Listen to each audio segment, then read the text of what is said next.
And good morning. Welcome to the Tom Taylor Sports Show again on this Thursday, October the 1st. How about that? Brand new month, ready to go, and it's, of course, feeling a little bit like October out there. A little cooler on a Thursday. Thank you for being with us. And, again, we are so excited to be here for show number 151 of our Fun and Frolic, as we call it.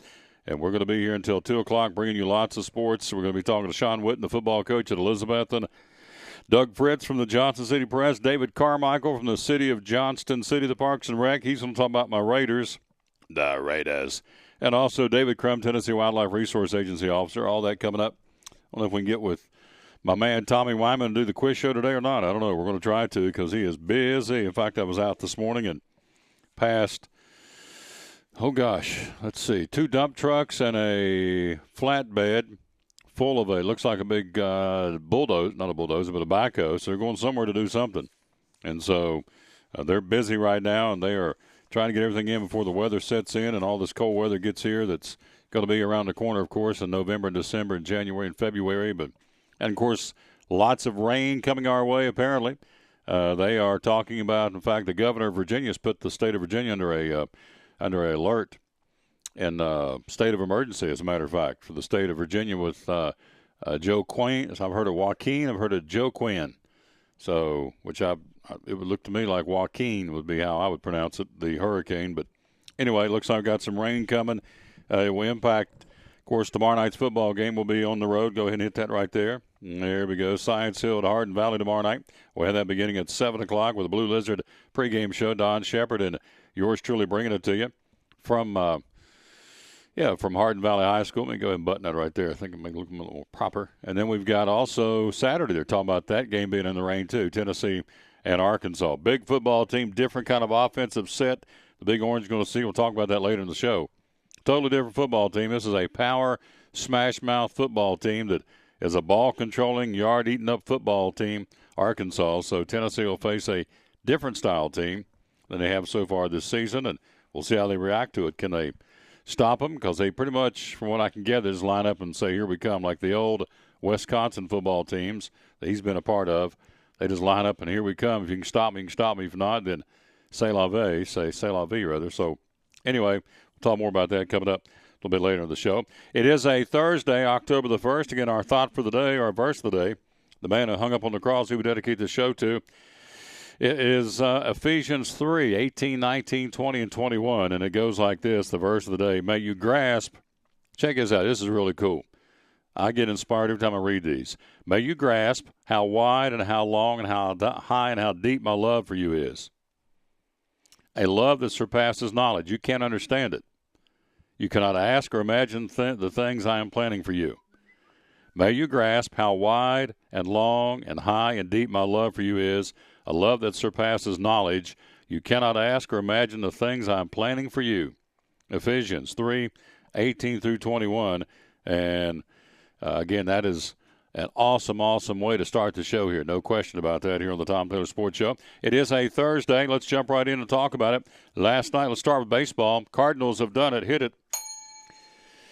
Man, oh, man, oh, man. You talking about a team that if you want to kind of pattern your football team, baseball or basketball team after whomever, in this case baseball, the system is in place with the St. Louis Cardinals. You'd want to mimic what they do. Third straight season, Cardinals are champions of the National League Central. Clinched their third straight division title last night with a win over Pittsburgh. Their record now is 159 with 3 games remaining. First team to win 100 games since the Phillies back in 2011. St. Louis last won 100 games back in 2005. They closed the season with 3 games against the Braves. Well, you got to know they'll probably be 103 when they get done with that. Cardinals have clinched a postseason berth a few days ago, but now have the NL Central locked up, meaning they've avoided the dreaded winner-take-all wild card game. That will be the Pirates and the Cubs. Will now, for certain, play that game, and the winner will face the Cardinals. So, and although they have the division wrapped up, St. Louis facing some adversity in the form of late-season injuries. Carlos Martinez, a candidate to start Game 1, been shut down for the season with a right shoulder strain. Won't pitch again this year, not even in October. He's done. They've also lost catcher Yadier Molina to a thumb injury. He'll not play again during the regular season and is a question mark for the postseason. They're still the Cardinals, and they're still got 100 wins under the belt, so I think they're going to be okay.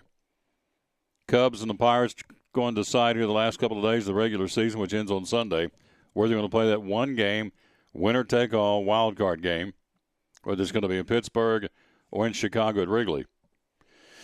So they'll just have to wait and see. But that's what's going on there in the National League. Also, following last night's action, 7 of the 10 postseason spots have now been claimed.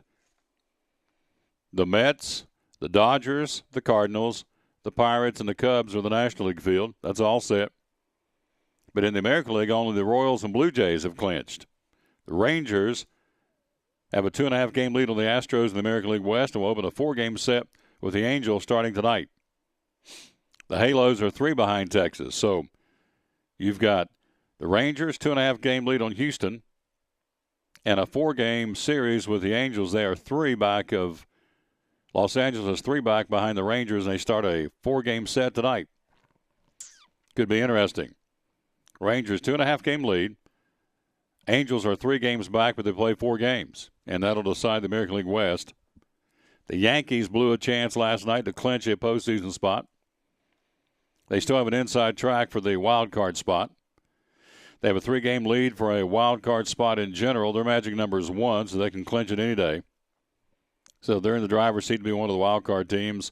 The second American League wild card spot is very much up in the air. It's a 3-team race right now. Angels, Astros, and Twins.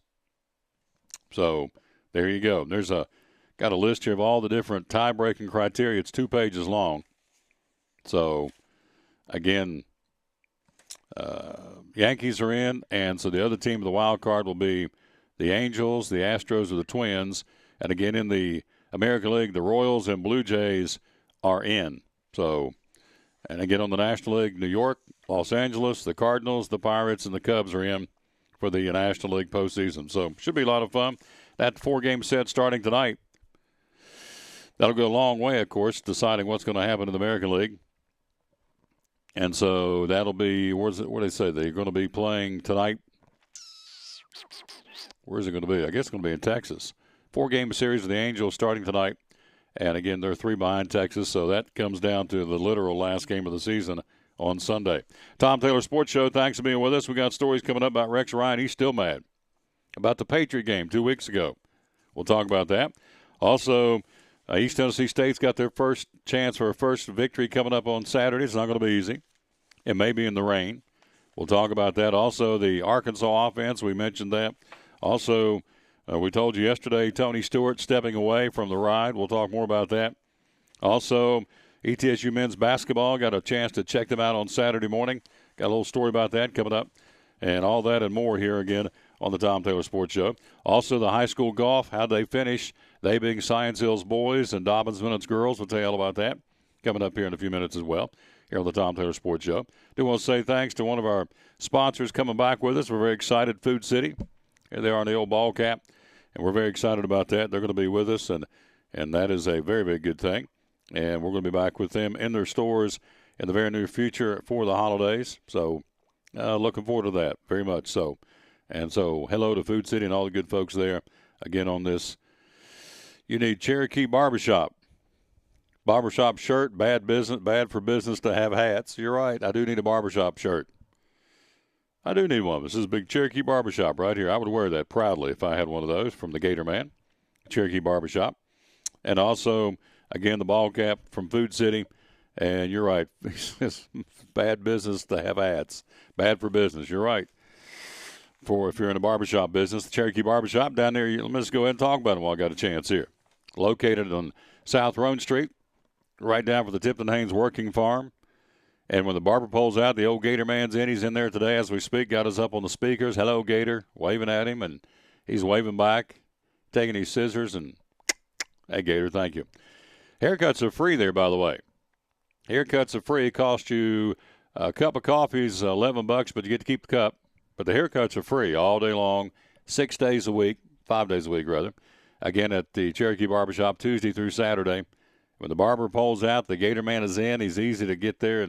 And again, he cuts little people's hair, too, puts them up on that booster seat, gets that straight razor, that also puts that gizmo on your back and does that when you're done. So good place to go. Won't be there for a while for my hair. I'm growing it for Locks for Love, but once I do get him cut, the last time he cut it for me, so we'll do that again when it's time to do that spring shearing. Maybe the next time I'm in there next spring. But anyway, we're going to grow it for the Locks of Love folks and then cut it. They use it for wig for cancer patients, and so that's why we're growing it like we're growing it right now. Tom Taylor Sports Show. Cowboys story this morning. They're going to stay with Weeden at quarterback.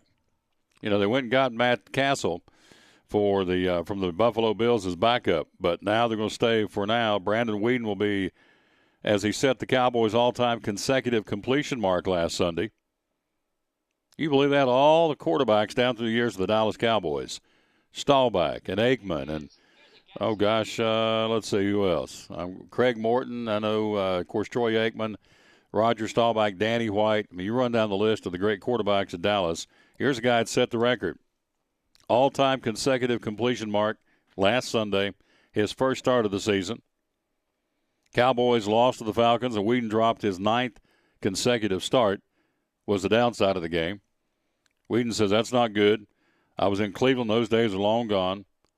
7 of those were in Cleveland. I've learned a lot from them. And so as a result, he's now with the Dallas Cowboys, and he will be the starting quarterback on Sunday. Again, Matt Castle is his backup, and so Romo's still going to be out. And next up are the Saints, then the Patriots, then the Giants, and the Seahawks. Critical stretch for Weeden and the Cowboys. The Saints, the Patriots, the Giants, and the Seahawks. Good grief.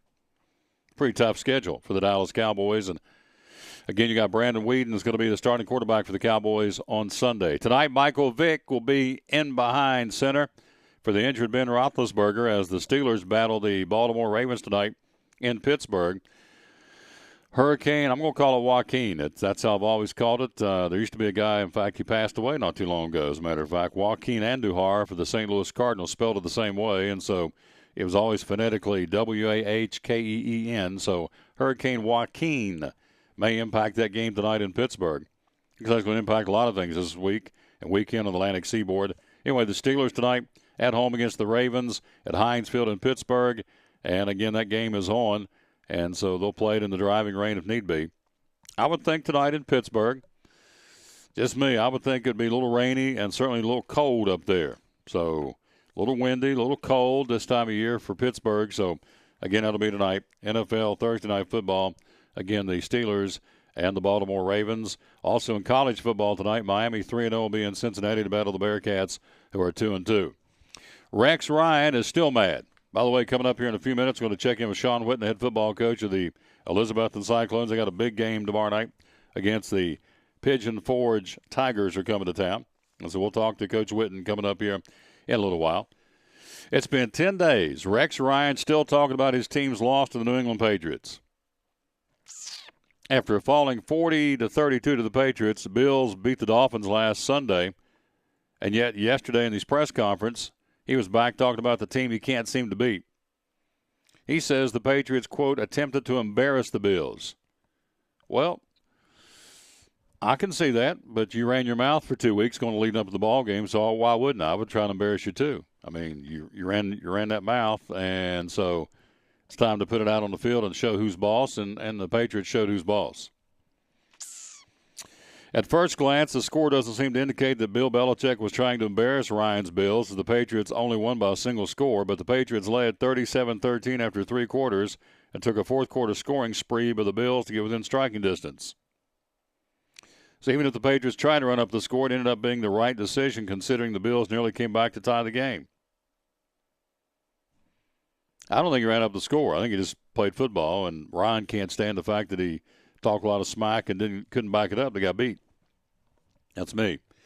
As for Ryan, whose team faces the Giants this weekend, he offered his praises for their quarterback, Eli Manning, and says this, quote, I like the fact that he beat Brady twice. I like that. I'm not all the way over the Brady butt kicking he did against us. 40-32 ain't no butt kicking. He scored 40, but his defense gave up 32. So if I was Belichick, I'd be a little concerned that the Bills got 32 on me. And I don't think he ran up the score. I don't think it was a blowout. They got beat by 8, 40-32. I just think he can't he wants that monkey off his back. He wants to beat him so bad and did not. And so he's still living with that because, he said they tried to embarrass him. I don't think he tried to embarrass him. I think he just they went out and played Patriot football. But again, he likes the fact that Eli Manning has beat Brady twice. I'm not all the way over the Brady butt kicking he did against us. Yeah. It's all in how you look at it. 40-32 in my book ain't no butt kicking. But anyway, that's what's going on, and that's what you got in the NFL with Tom Brady, and in this case, Rex Ryan and the Buffalo Bills. Good morning to you. It's the Tom Taylor Sports Show with you till 2 o'clock. And again, later today, it'll be up on iTunes, YouTube, also TuneIn Radio, and the Stitcher phone app. You can go back and listen to it and watch it tonight on demand whenever you want. We'll be on the road tomorrow. No show tomorrow. And one of our rare occurrences, we'll be traveling with the Scienceville football team. We'll be on the road to Hardin Valley tomorrow. We'll do that one more time. We'll do that on the 23rd when they travel to Bearden. And the rest of the Fridays, we're here in the saddle, ready to go. And I hate missing the show because Friday's a big day of sports, of course, going into the weekend. So today's our Friday in essence. Because tomorrow we'll be traveling with the Scienceville football team, heading down tomorrow to battle the Hardin Valley Hawks tomorrow night. Could be in the rain. Everything I've been told, everything's on. They are making a decision as we speak about the Sharkey 500. There is probably a pretty good chance they're going to go ahead and cancel that. That's not been confirmed. When it does, Claudia said she would call me or text me, let me know here today. So I keep watching the phone. But so as of now, that's kind of maybe going to be put on a 2-week reschedule, but that's not been confirmed. So anyway, weather's coming in. It's supposed to get rainy and a lot of it, and some wind and some cooler temperatures, and everybody's all going kind of flipping out. I'm thinking, folks, it's October. It's fall. It's supposed to get this kind of weather. Leaves start falling. Temperatures get cooler. Nights get longer. And that's how the song goes. Got daylight savings time right around the corner. So 'tis the season. By the way, Christmas countdown, if you are concerned about that at all, and most aren't. Most don't want to hear about it, but it's good. A little chit-chat, I think. And so Christmas countdown, I think, is down to 84 days. I just had that. Just had the thing. Here, it's up right up here in front of me. Hello, been a snake that bit me. Yep, 84 days till Christmas. Wow. Coming up, Sean Witt and Doug Fritz joins us later in the show, talking about a high school football preview tomorrow night's ball games. Tonight, Dobbins-Bennett goes to number 1 Maryville to battle the Rebels. That'll be tonight from Maryville. They may be ahead of the rain and all the storming that's supposed to happen. Of course, now they're saying about this hurricane, it's the track of the storm. And I understand that it's hard to gauge. I used to live in Florida. It's very hard to gauge hurricanes in the path because they can wobble and do all kinds of crazy things driven by winds and barometric pressure and all these other things. So the track of the storm is still yet to be determined, but they're pretty confident. We here in the Appalachians are going to get some rain, and up in Virginia, some pretty significant rain. I mean, they're talking all the way up through Roanoke, up in that area, up the Shenandoah Valley, anywhere from 5 to 10 inches of rain possibly. Well, if it rains up there, 5 to 10, where's it going to go? It's kind of going to go downhill, isn't it? And it's going to come rolling our way. So anyway, that's what's going on, and so there's lots of rain in the forecast. And I say that to say that tonight's game may be ahead of the rain. Again, Maryville hosting Dobbins-Bennett. Doug Fritz will talk about that one. He'll also talk about the other big games tomorrow night in high school football, and also the Tennessee-Arkansas game on Saturday, which is, as I said earlier, a completely different football team coming into play Saturday night. Different from the standpoint of strategy. They're big, they're physical, they're a ball-controlling, smash-mouth football team for all intents and purposes, and not much passing going on. What I read, they only allow, what is it? They're averaging, I'll have to pull the story here in a minute, but clock management, how much time they have the football, is really, really, really interesting. I mean, they get a ball control offense going, and it's hard to get the football back. Let's see here. Razorbacks ranked in the middle of the pack, 8th in the SEC and 60th in the country in rushing yards and 186 a game. But again, it's a ball control offense. Trying to read the time thing. It was one of the stories I read this morning about how much time they just eat up the clock. Once they get the football, they just grind it out on these long drives and sustained drives. So Tennessee's going to have to be ready to go. I don't know how that works in rain, if in fact it's going to be raining down there Saturday at Neyland Stadium. So don't know how that works, but it's going to be interesting. It's a different, as I said, different formation, different style football team than they've been accustomed to playing. So it's going to be a learning curve for the Volunteers on the fly. on Saturday night at Neyland, and we'll have Doug Fritz talking about that. Carmichael comes by a little bit later in the show. He's got all kinds of things to talk about. Called him this morning to double-check, and he's just gaga. Lots going on he wants to talk about, and so we'll do that with my man David Carmichael from the Johnson City Parks and Rec. Also, a little bit later on, we'll see what David Crumlows, our Tennessee Wildlife Resource Agency officer, because there is rain coming, and that'll impact things out in the woods for the weekend and certainly things on the waterways here in early October. Quick break. We'll be right back. Tim Copenaver, tell us about those great trucks at Champion Chevrolet and the Bristol Highway Motor Mile on the Tom Taylor Sports Show. Trucks, trucks, trucks, and more trucks. At Champion Chevrolet on the Motor Mile in Johnson City, we have Silverado trucks everywhere with discounts up to $11,000 off MSRP on select Silverado All-Star Crew Cabs. 15 Spark, $10,995. 15 Sonic, $12,995. 15 Track, $17,995. 15 Equinox, $20,995. Shop us online 24/7 and don't forget our Saturday service hours. Champion Chevrolet on the Motor Mile in Johnson City, where they leave you asking, how do they do that? From the driveways where your kids play basketball and ride their bicycles, to the parking lots at your local church or grocery store, Bracken Paving is an important part of many neighborhoods in our area. No matter how large or how small the job, Bracken strives for excellence in every service they provide. It's a foundation for a strong community. Discover the difference at Bracken Paving and Asphalt Maintenance. Give us a call or visit us online at brackenpaving.com. American Import Auto Repair in Johnson City takes care of both male and female customers, but owner Kim Smith says they have a special care and concern for ladies. Being a female in what's considered a man's business, I understand the trepidation that women may have when they come to the shop. They feel like they don't know about cars, they might be intimidated, but that's not the way we do business. Everybody's treated the same. We take the time to explain anything that they have questions about, the repair, the process, the part. We want to make sure people are comfortable with what we're going to do to their vehicle and that they understand. We do cater to women in a sense. We have a real nice waiting room with nice Keurig coffee and flavored creamers, air-conditioned, cushioned seats, TV, everything a girl could want while she waits for her car to be fixed. American Import Auto Repair in Johnson City, open 6 days a week. Call today at 913-3111. At Bristol Orthotics and Prosthetics, they treat thousands of patients each year dealing with diabetes and its effects. Diabetes overtaking our nation and leaving a path of destruction behind. Through wound care, office visits, and preventive care, they see most of the patients after a problem arises. Using diabetic footwear such as shoes and inserts, a great way to prevent or prolong skin breakdown and amputation. At Bristol Orthotics and Prosthetics, they use only custom molds from patient mold inserts, which further ensure a great recovery, or better yet, prevents a wound from happening. They use custom molded shoes, bracing, custom inserts, and extra depth diabetic shoes to prevent wounds or other skin issues from beginning. Call today, 1-800-524-4447.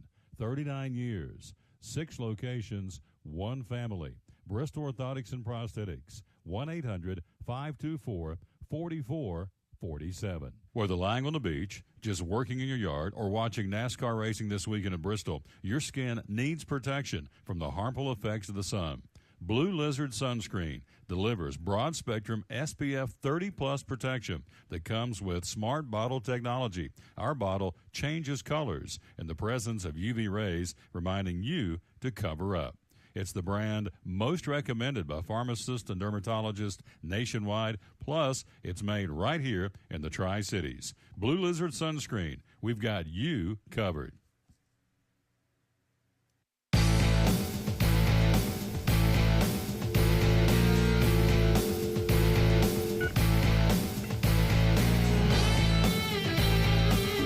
Back on the Tom Taylor Sports Show again on this Thursday. Thank you for being with us.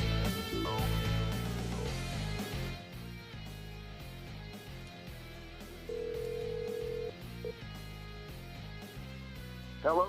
There's my man, Sean Witten. Good morning, sir. How are you? Hey, great. Thanks for having me on. Yes, sir. Yes, sir. Always like to. Again, we're talking to Sean Witten, head football coach of the Elizabethton Cyclones. Again, on the Tom Taylor Sports Show, day number 151 of our Fun and Frolic. And, Coach, tomorrow night you got a big one. Number 5 Cyclones, number 9 Pigeon Forge. And it should be a fantastic football game. And And we'll talk about that in just a second. Let's go back as you did on our coaches show earlier in the week and talk about that whammer jammer you were in last Friday night at the Stone Castle. What a football game. Yeah, Tom, it was just an awesome place to be Friday night. It's just a great game by both teams.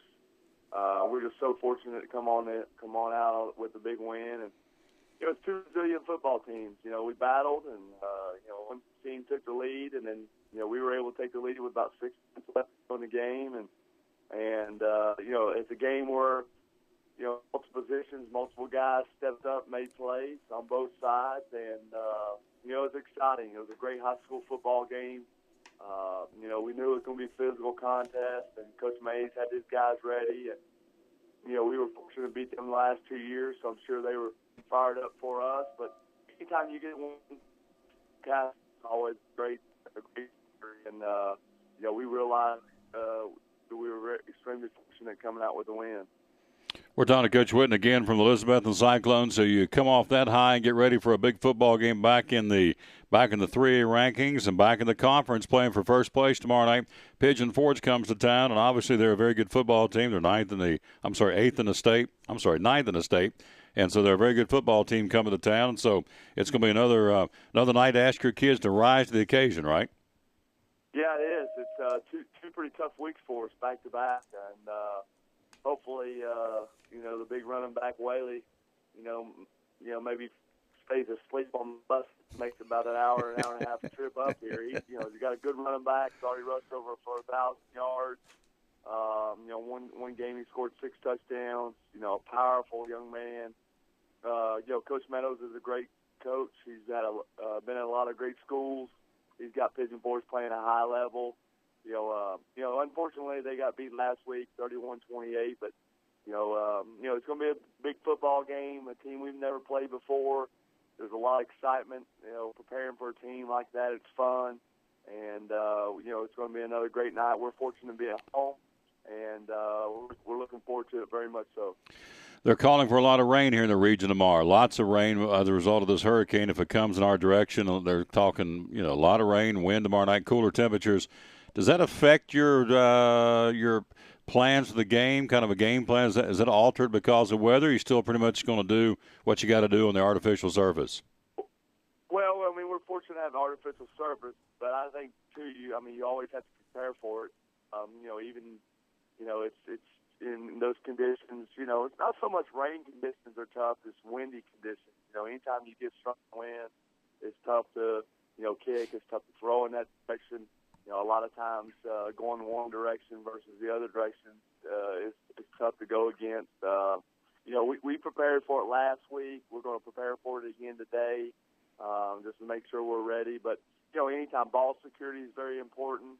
I think that obviously they probably feel very confident in those conditions, giving the ball to Whaley, their senior running back. And then for us, anytime you're changing your personnels and mixing your running backs up in rainy conditions, that becomes tough too. It's pretty easy when you're giving it to the same guy all the time. But for us, in those conditions, the guy that we rely on heavy for us is Scotty Oliver. Anytime those conditions where it's going to get tough and you can't throw the football, we feel that we've got an element on our team that it's a huge difference, and he's a difference maker back there at fullback. He explodes out from fullback. He unloads on defensive linemen and linebackers, and we feel that he is the key ingredient if we get bad conditions. Absolutely, and with good reason. The guys are road graders. We call him every week on the show. Again, the Sean Whitten Coaches Show is out now. You can check it out on TomTaylorSports.com. And, Coach, last question. Of course, you got Black Friday tomorrow night, or blackout, I should say. Everybody's encouraged to wear black, even if it's raining. Wear black to support the Cyclones. And as always, we ask each week, what are the keys tomorrow night for Elizabeth to get this big conference game and take over sole possession of first place in the Mountain 8? Well, I think most importantly is just, coming off a huge win, can we come and get ready to play again. Anytime you play a physical football game, and, it takes a lot out of you mentally and physically, and, can we come out on a fast start? I think tackling Whaley is going to be big for us, but, I think that if we can really try to establish a 2-point score, that would be really big for us. But it's going to be a tough football game. Turnovers obviously are critical there. But I think for us, it's tackling and then just getting off to a good start, playing solid football, executing on offense, finding something for us that's going to work. But I think the key position for us is our secondary. Pigeon Forge does a lot offensively. Formations, they motion about every play. Our secondary's got to be in great alignment. Our defensive linebackers had a stellar performance last week against Bristol. This week, it's up to our secondary to make sure we're getting lined up on the back end. There you go. Great report as always, Coach. Love talking to you, my friend. Thank you as always. Good luck to you. And, hey, we'll see you, Tuesday morning with the Sean Whitten Coaches Show taping. And good luck tomorrow night, all right? Thank you, sir. Appreciate it. Yep, good man right there. He's class act. Our buddy Sean Whitten, again, the head football coach of the Elizabethton Cyclones, got a big one tomorrow night. We'll let Doug Fritz tell us his take on that coming up here at the top of the hour here on the Tom Taylor Sports Show. So, again, thanks again to our buddy, and he's a good guy, too. I love hanging around Sean Whitten. He is a passionate football coach, and he loves his kids, and his kids love him. And it shows. They're a young football team, and they're getting it done. I mean, here they are, as we said, 4-1, 2-0 in the conference. Did I say that right? Let's see. They're 4-1, and they are, in conference play. They've got a couple of wins under the belt. So, again, this is a big one. Pigeon Forge coming to town. They are currently 9th in the state. They, too, are 4-1.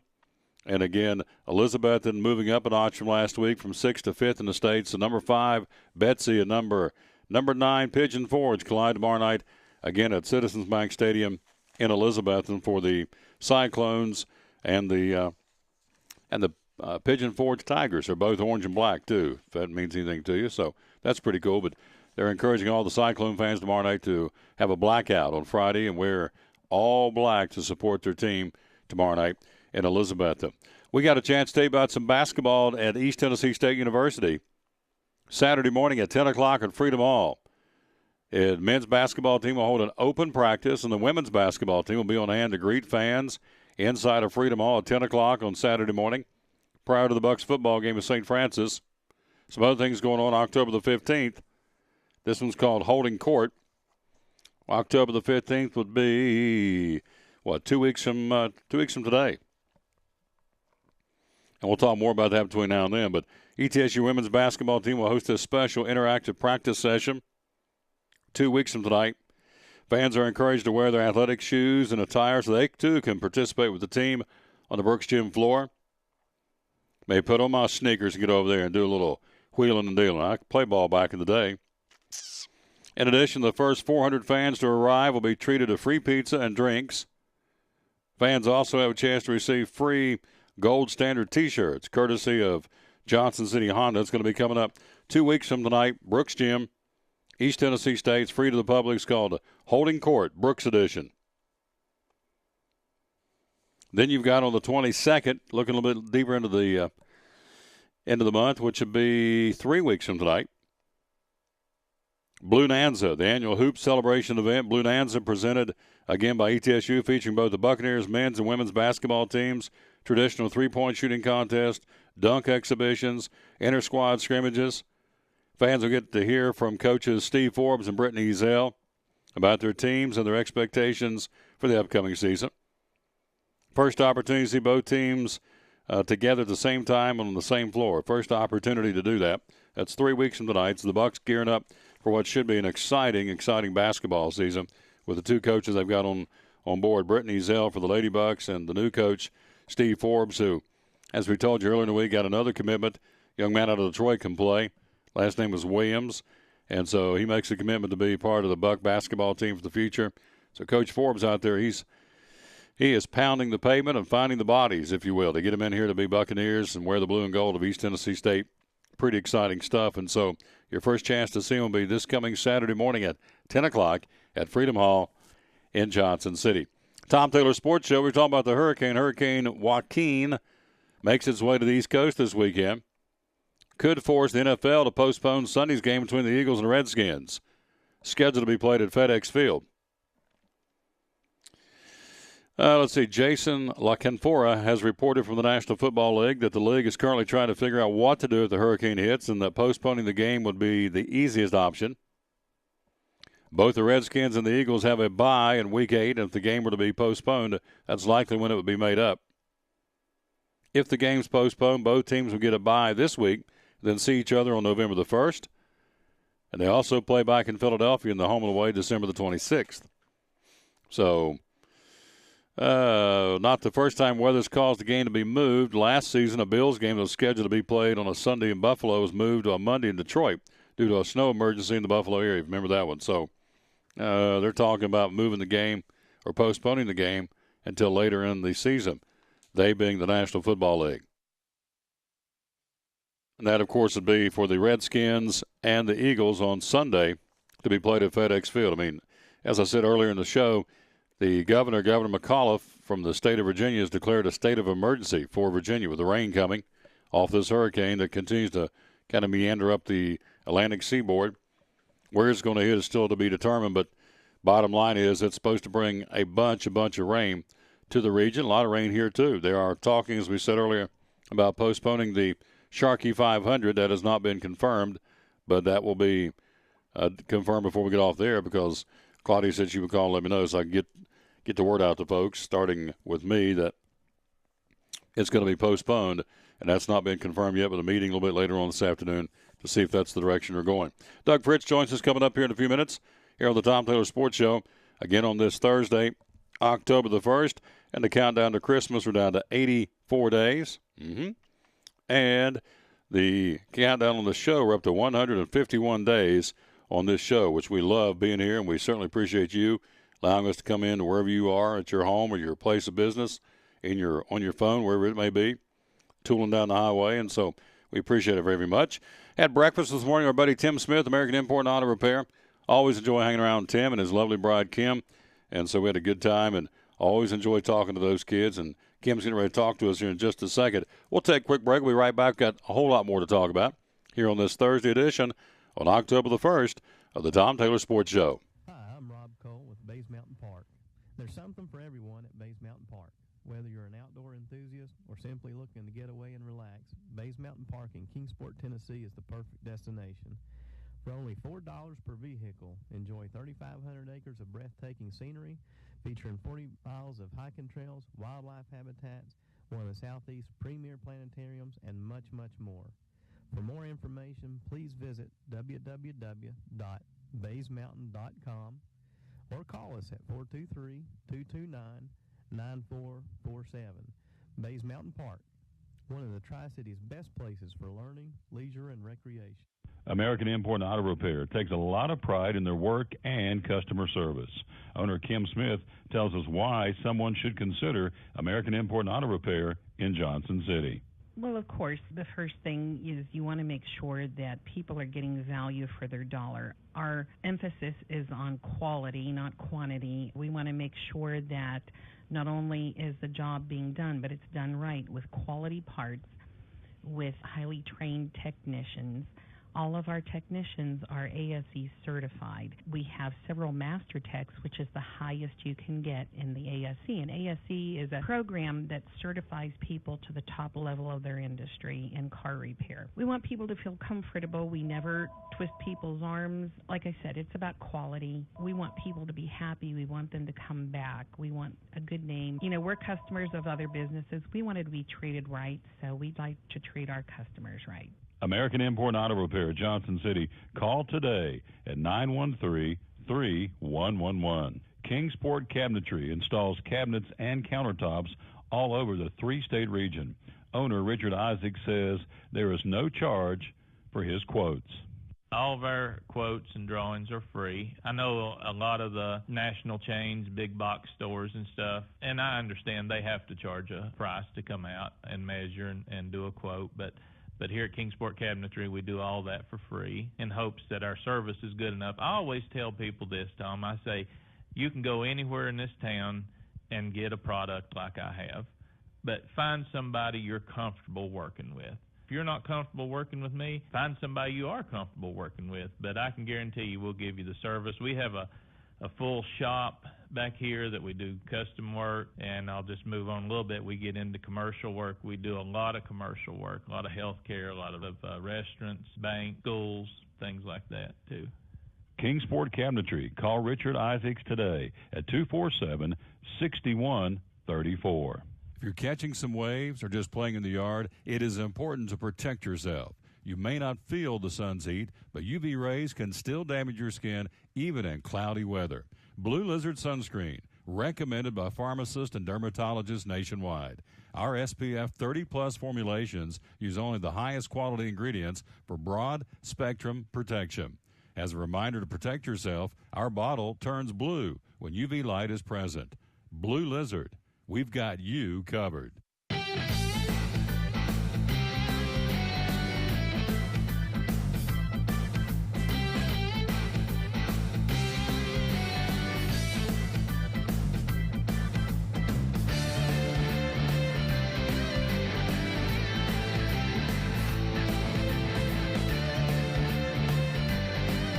Back with the Tom Taylor Sports Show again on this Thursday. Thanks for being with us.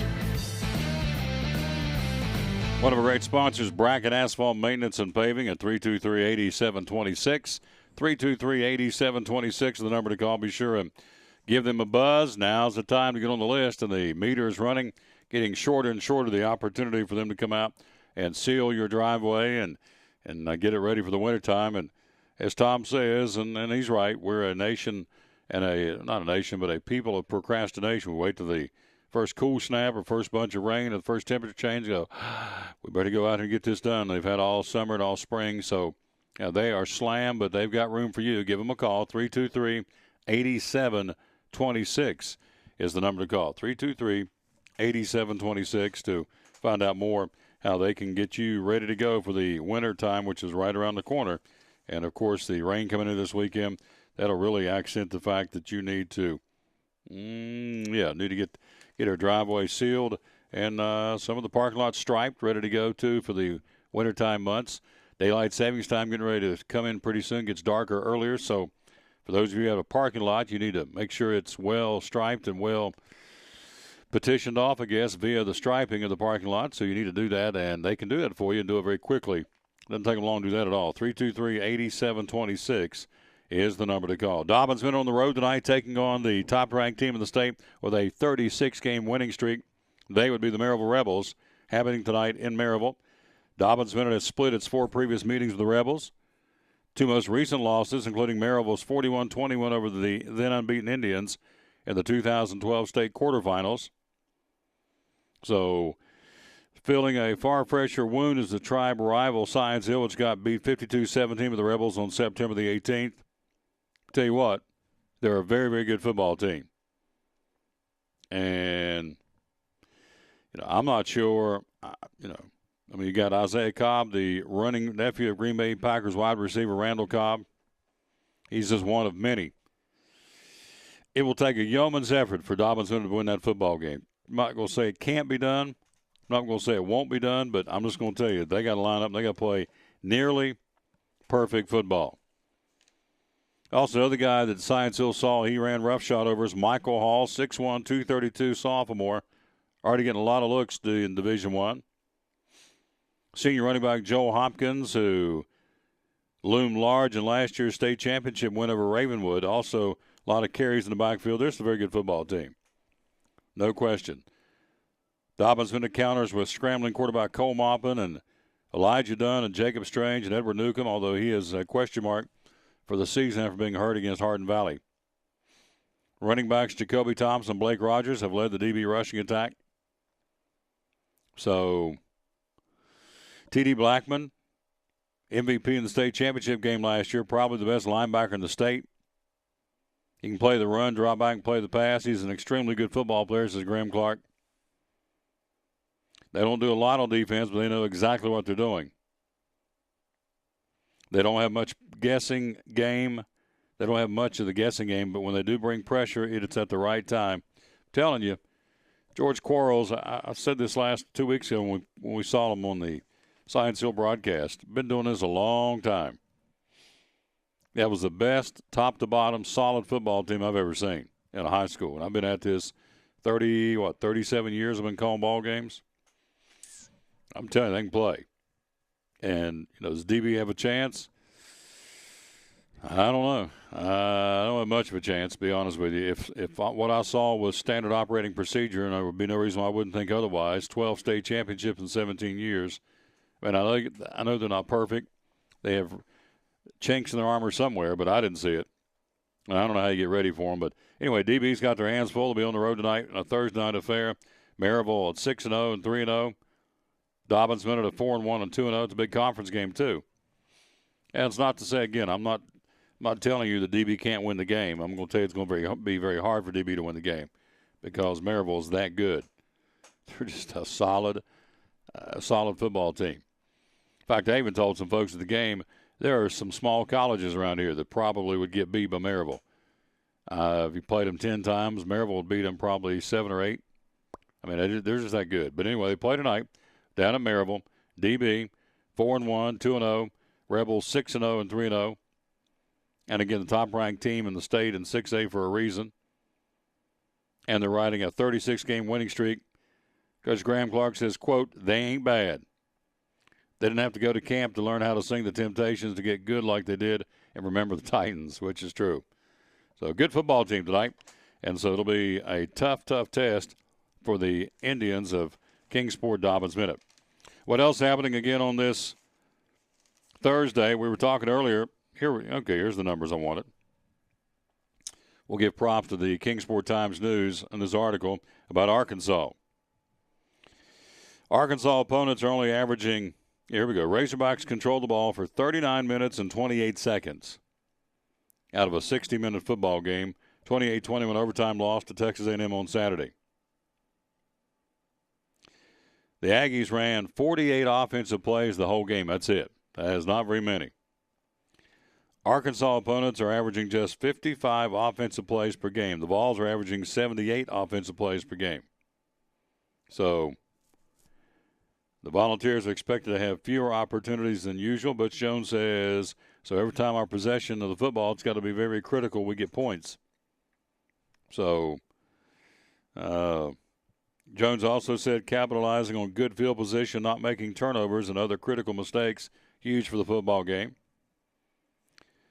That's been a big thing we've been stressing this week, says sophomore tight end Ethan Wolf.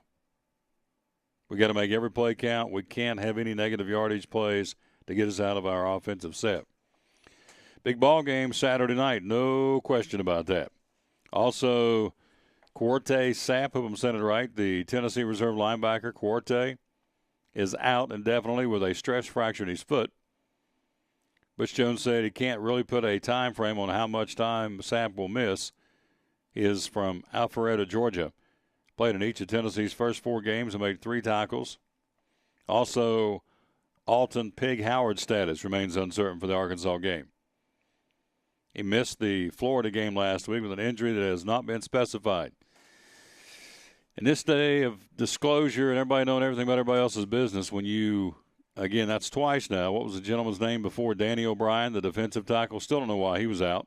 He got suspended, and here's an injury that has not been specified. Why would one of your star players, you not know why he is hurt?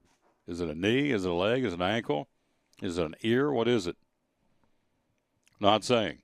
Pig Howard with an injury that has not been specified. So are they hiding anything? I don't know. Am I implying that? No, I'm just implying that normally people come out and say it's a knee or it's an ear, it's a leg, it's whatever, and they're not giving any details on the injury to Pig Howard.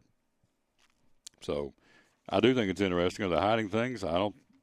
Who's to say? I'm not around the program, but something doesn't make sense. It's easy to just come out and say what's wrong with him.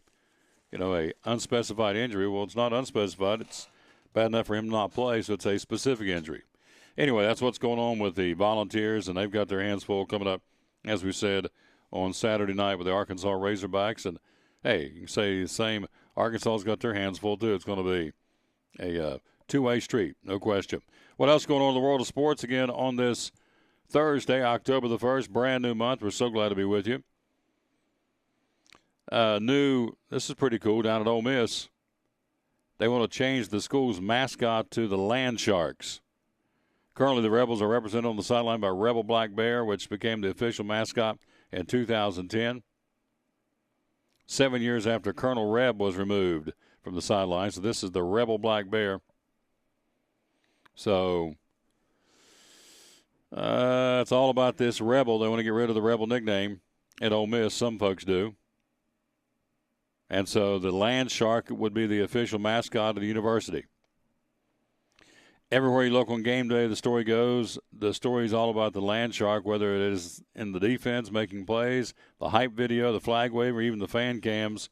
The Land Shark is an embodiment of the team at the University of Mississippi. So the only apparent association with Ole Miss and the Black Bear is the mascot is on the field. However, this petition and further actions are not an attempt to undo the past or any work done on the previous mascots.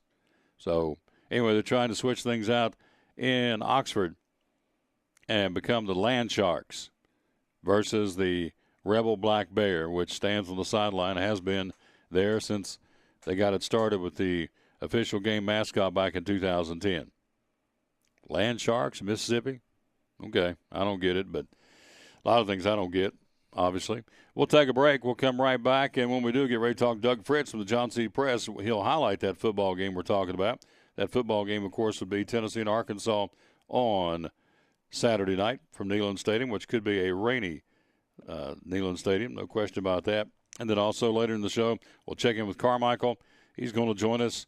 And, in fact, Carmichael's coming up next, as a matter of fact. He's going to be with us at noon. Doug Fritz at 12:30. And David Crum from the Tennessee Wildlife Resource Agency, he joins us a little bit later on as well in the show. All straight ahead. We'll take a break. Be right back. Carmichael waits in the wings here on the Tom Taylor Sports Show on this Thursday, October the 1st. It's Friday night at 7 o'clock. You've been involved in a car accident. You may be out of state on vacation or just a few miles from home. What do? Who do you call? At Farmers Insurance Group, one call is all you have to make. Hello, this is Jim Klein, an agent with Farmers Insurance. It's called One and Done.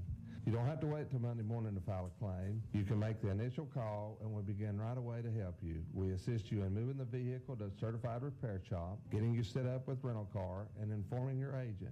Then here at the staff at Jim Klein Farmers Insurance, we follow the claim through to the end. It's that easy. One and Done.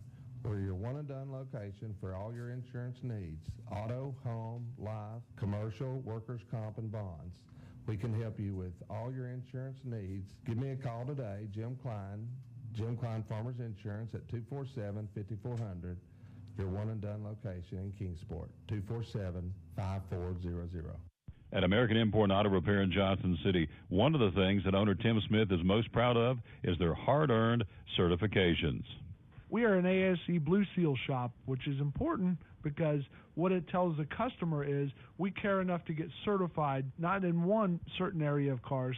You have to be certified in 8 different certifications and 8 different tests you have to take, and you have to be updated on them yearly to make sure that you're up to date. We not only have one of those, we have 3 ASE master technicians here.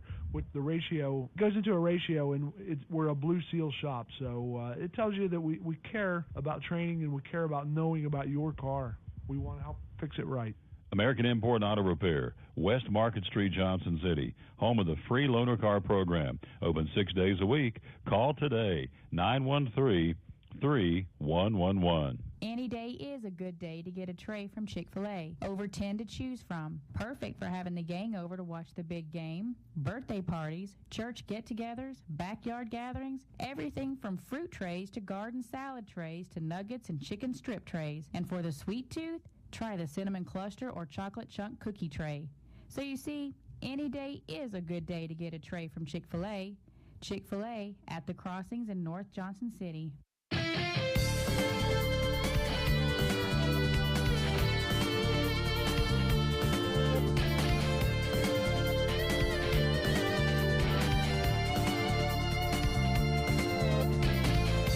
Back on the Tom Taylor Sports Show again on this Thursday. Thanks for being with us.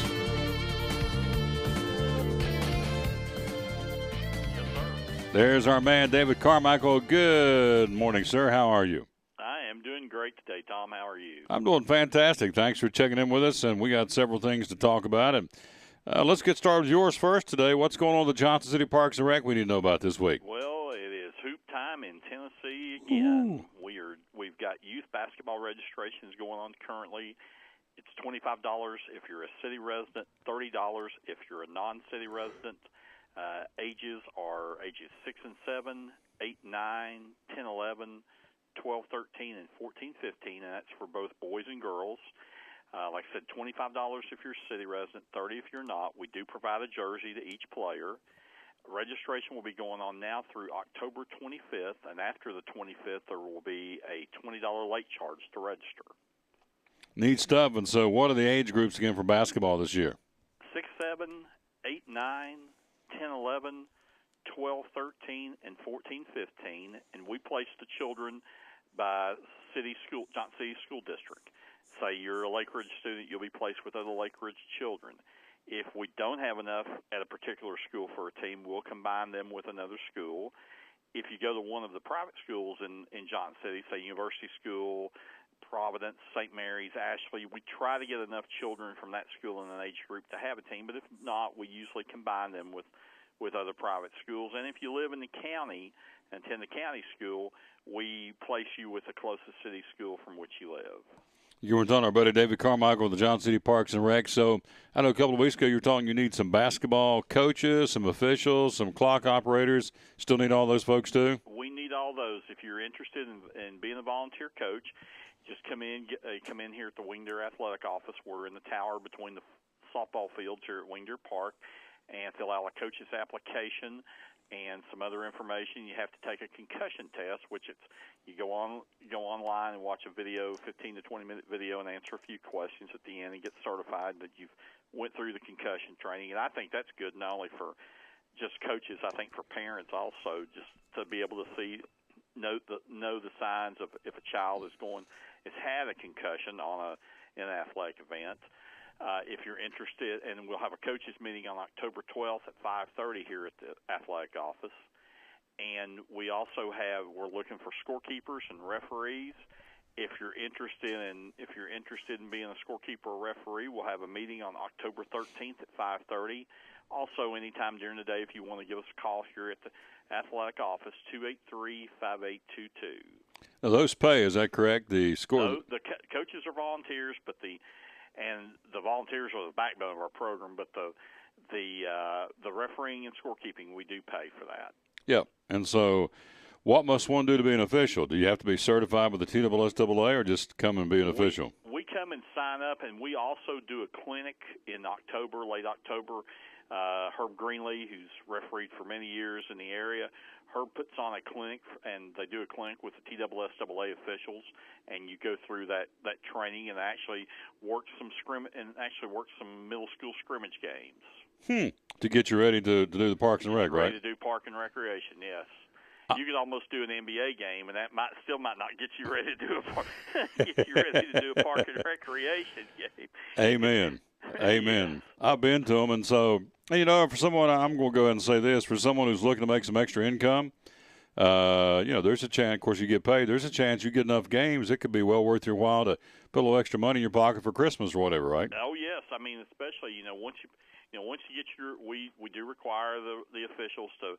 We have a dress policy with the striped shirt, the black pants, black shoes.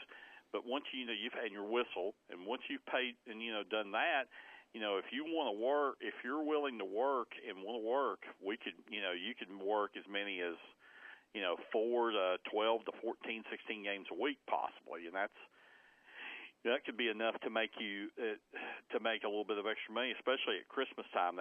Or even sometimes after Christmas to help pay with the bills after Christmas. That comes into being handy. Absolutely. Let me ask you this, Tony Carmichael. As far as a coach in the Parks and Rec, I know there's some restrictions in place. If you get a coach gets a little anime, goes kind of crazy on the sidelines, that kind of conduct is not. Yells at the kids. That stuff's not very well tolerated, is it?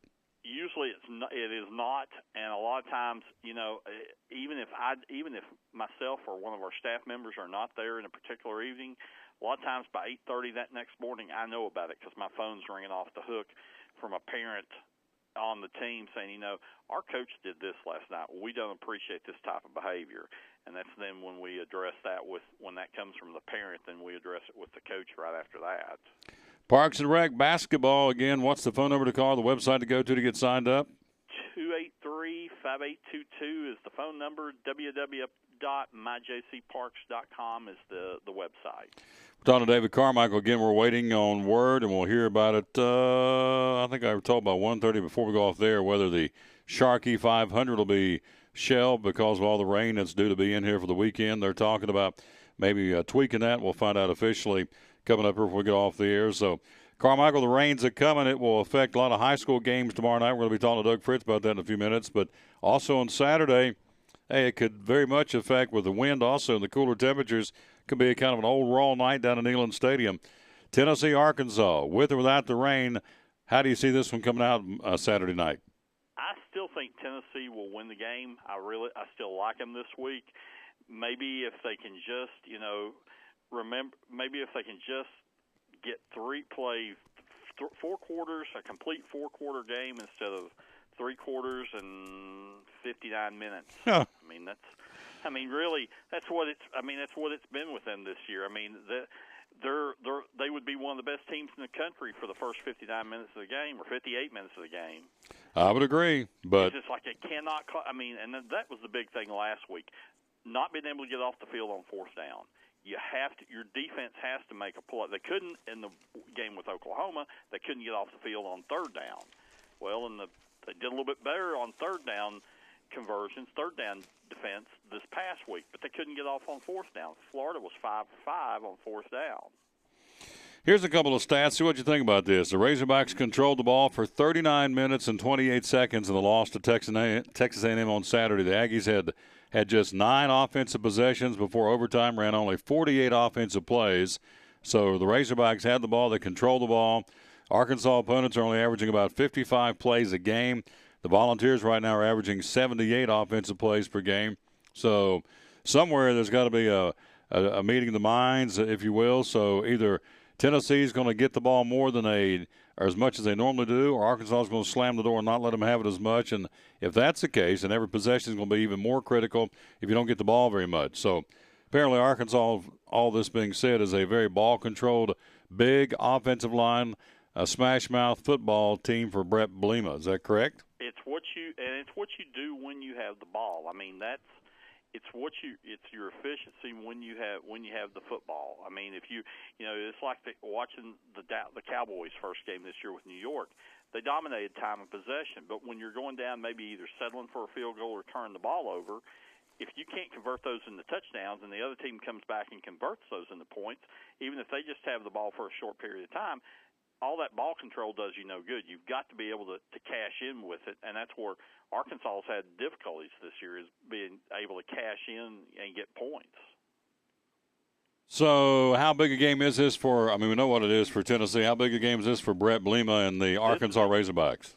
This is a huge game because if they lose this game, you could say, well, you don't know if the Wolves would be howling. I think they would be. I think you would have I think a lot of people in Arkansas, a lot of Arkansas fans, a lot of money people with Arkansas expected a big year out of the Razorbacks this year.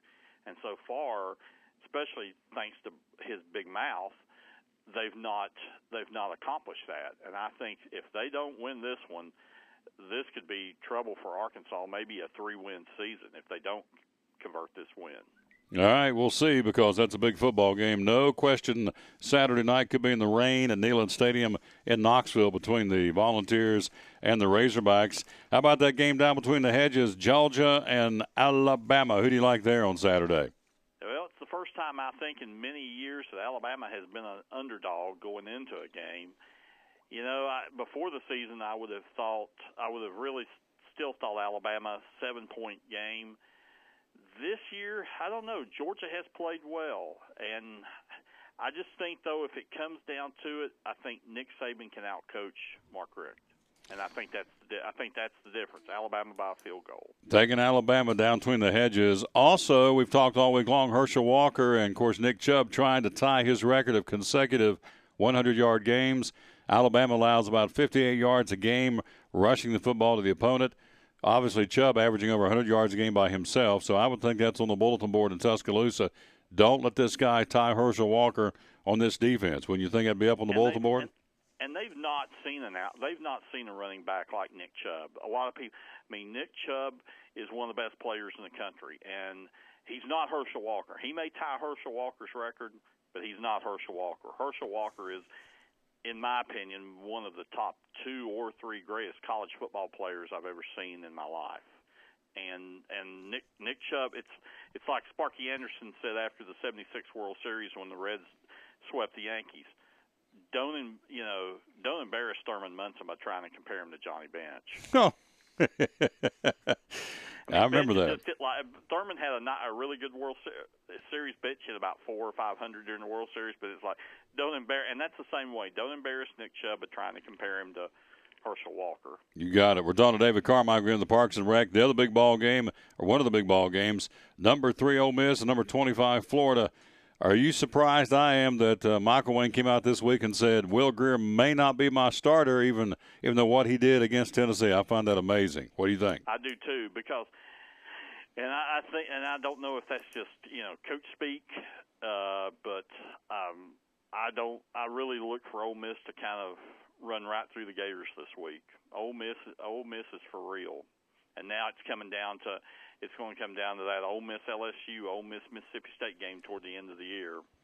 That'll be coming up again on Saturday night in Florida. Again, they may be impacted by rain. Probably not. I think they're going to be far enough south to avoid all this rain we're supposed to be getting. You got 21st ranked Mississippi State at number 14 Texas A&M in the SEC. How do you like that one? I like Mississippi State this week. I think even though it's down in Texas, I think Mississippi State comes out, is able to keep Texas A&M off the field long enough to be able to get the victory this week. And the other one, of course, you've got the old ball coach, South Carolina, Missouri, Spurrier and the Gamecocks, or Mizzou out there in Missouri. That has been an ugly game over the years. I think that was the game 2 years ago that after South Carolina had lost to Tennessee, I believe it was, they go out to play Missouri and defeated Missouri out there when Missouri won. That was one of the years Missouri wins the SEC East, and South Carolina defeated them out there, came back in the fourth quarter. I still think it's Missouri. I think the quarterback play of Missouri Matty Mock, that will be enough for Missouri to beat the old ball coach this week. Yeah, and just Gator just sent me a little text. Thank you, Gator. And hello, Bill, down at the Cherokee Barbershop getting his ears lowered right now. Saw a picture of our buddy Bill. Hello, Bill. Just said that Grier got named the starter, and I'm thinking, how could you not start this guy, what he did against Tennessee? Yeah, in my household this week, we got 2 big games. We got Florida State, Wake Forest, which will be a mighty game over at Winston-Salem, I believe. That will be probably, 2 weeks ago I told you the Boston College Florida State game would be a very close game. Mm-hmm. And it took a fumble recovery to put the game away. It was 7-0 for most. After one touchdown, that was all. But I think this weekend Florida State wins handily if they get to play. It doesn't blow down the stadium over at Wake. And then the other game in part of my house, the fairer part of my household, it's Clemson and Notre Dame. Yep, I was getting ready to talk about that one. Clemson at number 12 in the country, hosting Notre Dame at number 6. Also could be in the rain in South Carolina. Although I think the storm's going to go farther up the seaboard, but still, rain or no rain, you like Clemson at home or Notre Dame on the road? I like Clemson. I think finally the luck runs out on the Irish. They are one of the luckiest programs in football or in sports history. But I think the luck runs out on this Saturday night. And going to play in Death Valley on a Saturday night, when they fire that thing up and get the music rocking, and those guys come in on the. That's one of the great pregame sites that you have. So they bring those guys back in on the bus to go down and hit Howard's Rock as they're going down the hill. Mm-hmm. One of the you can't, not many more opening things in college sports you have that's as nice as that, and I think it's Clemson by 7-10 against Notre Dame. All right, we're talking to our buddy Carmichael. One more, West Virginia travels to Oklahoma. Why they're in that conference, I have no clue. There's not a natural rival in the bunch, I guess, for money, but West Virginia stays in that conference for yet another year and heading off to play Oklahoma. Do the Mountaineers have a chance? Play Oklahoma Oklahoma, play those schools like in basketball and like other revenues like baseball, softball. How do they? That's one of those. Really, you talk about head scratchers. That is one of those. Yep, I never understood why geographically. I mean, it used to be when I was a kid, Penn State, Pitt, Maryland, Syracuse, certainly Virginia Tech, big rivalries. Within close distance you could drive, and it had the great rivalry base. But I was looking at the Big 12 the other day, and I guess the closest team geographically to West Virginia need to be Kansas or Oklahoma. So makes no sense to me. So that's not a bus trip. No, it's not a bus trip that you're going to. A baseball team making a bus trip out to Stillwater, Oklahoma to play Oklahoma State, and then maybe journey on and play the Sooners, and what kind of it's all about the dollar, and that's how college sports has become now. Absolutely, it wouldn't be like one of those legendary trips we used to make, right? Me and you and Voigtland and. Yeah, it wouldn't be like the trip to Marshall from Johnson City. No. Or back from Marshall to Johnson City. I'll never forget that time. I guess I can tell the story. Mike Voigtland, we were up there in the parking lot. I think you were with us that year, and so. Yes, I was. Yes, I was. Where we did the rat tails and slung mud all over everybody. Remember that one? Where there's some not so nice things said to our broadcast crew as we headed to the van, and Voigtland took exception to it, and so. Next thing I know, the old Charlie Daniels, he jumped in and fired that mother up and went back around that crowd. Spin the wheels. Oh, power slid and slung mud all over those tailgaters. So. Yeah, and like I tell people, the first time I ever was on a plane was flying with ETSU basketball and Barry Dowd in 1982 to Huntington, West Virginia for a basketball game. Oh, boy. And it's in February when it's snowing, when you know the history of Marshall University, and when you're flying in on that top of that mountain to land. Yep. For somebody's first airplane, I'm like, if I can do this, I can fly anywhere. I can fly anywhere now. Nothing's going to be worse than this, and nothing ever has been since then. No, you can do that. You can go on top of the mountaintop in Huntington and survive and talk about it, because they literally sheared off the top of a mountain and put an airport on top. And at the end of it, if you go too far, the obvious, you run out of runway space. If you can land one on that one, particularly in the snow, and you don't get, as a passenger, get too wigged out, Carmichael, my friend, you can go anywhere and do anything. So especially when you're flying just a little crop duster from the airport in Greenville, Tennessee, not Tri-Cities Airport, but Greenville, Tennessee, to Huntington, duster. West Virginia, and then fly back to Greenville, Tennessee with it snowing that evening. That will break a person. That would break a person in really well on a first flight. You got it. A little crop duster. You're exactly right. It's like old Steve used to be on Petticoat Junction, flying on that little crop duster plane. Yeah, trying to get back in time to be with Betty Jo. Betty Jo, you got it. I can understand that. All right. We are out of time, my friend. One more time, tell us about the basketball registration and what else, all the other things going on with the Parks and Rec. Well, I didn't mention we've also got adult basketball registration going on right now. It's $400 a team for men's teams, $200 for women's teams. We play a 14-game schedule for men, 8-game schedule for women. It's $5 for any non-city resident, $5 additional. We've got rosters available now, and the registration for the adults basketball program goes on through November 13th.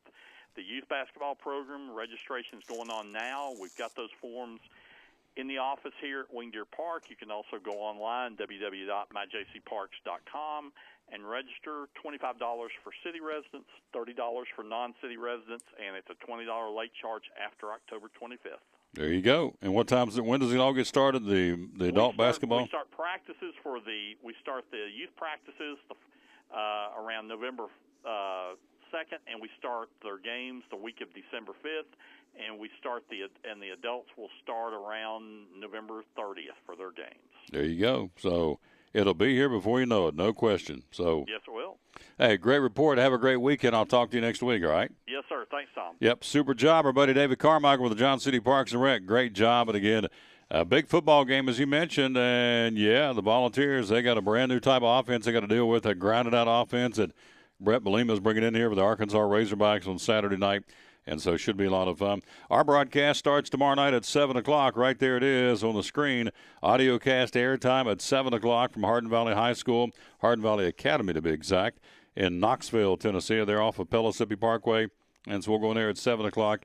Our buddy Don Shepard back with us after a well-deserved break. It's a little R&R. Where did he say he went? Orange Beach, Alabama. That's what he said. So he's back and ready to go, and we'll be bringing you the broadcast tomorrow night at 7 o'clock, pregame and kickoff at 7:30 from Hardin Valley High School in Knoxville, Tennessee, for the Science Hill Hilltoppers of Stacy Carter and taking on the Hardin Valley. Big football game, huge game in the Big East. They're all big now, but very, very big football game.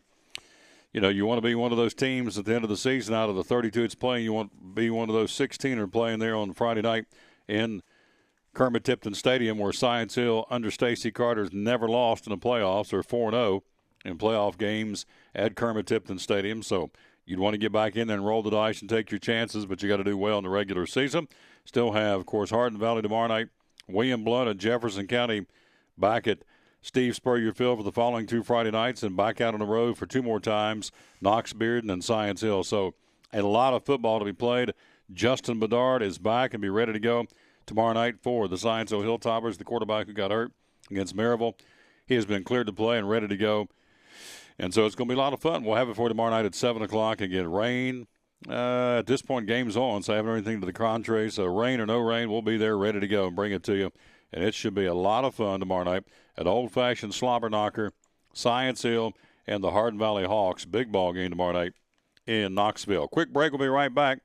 We'll carry on here on this Thursday edition. No show tomorrow. We'll be traveling with the team, jumping on that bus and going. So no game tomorrow.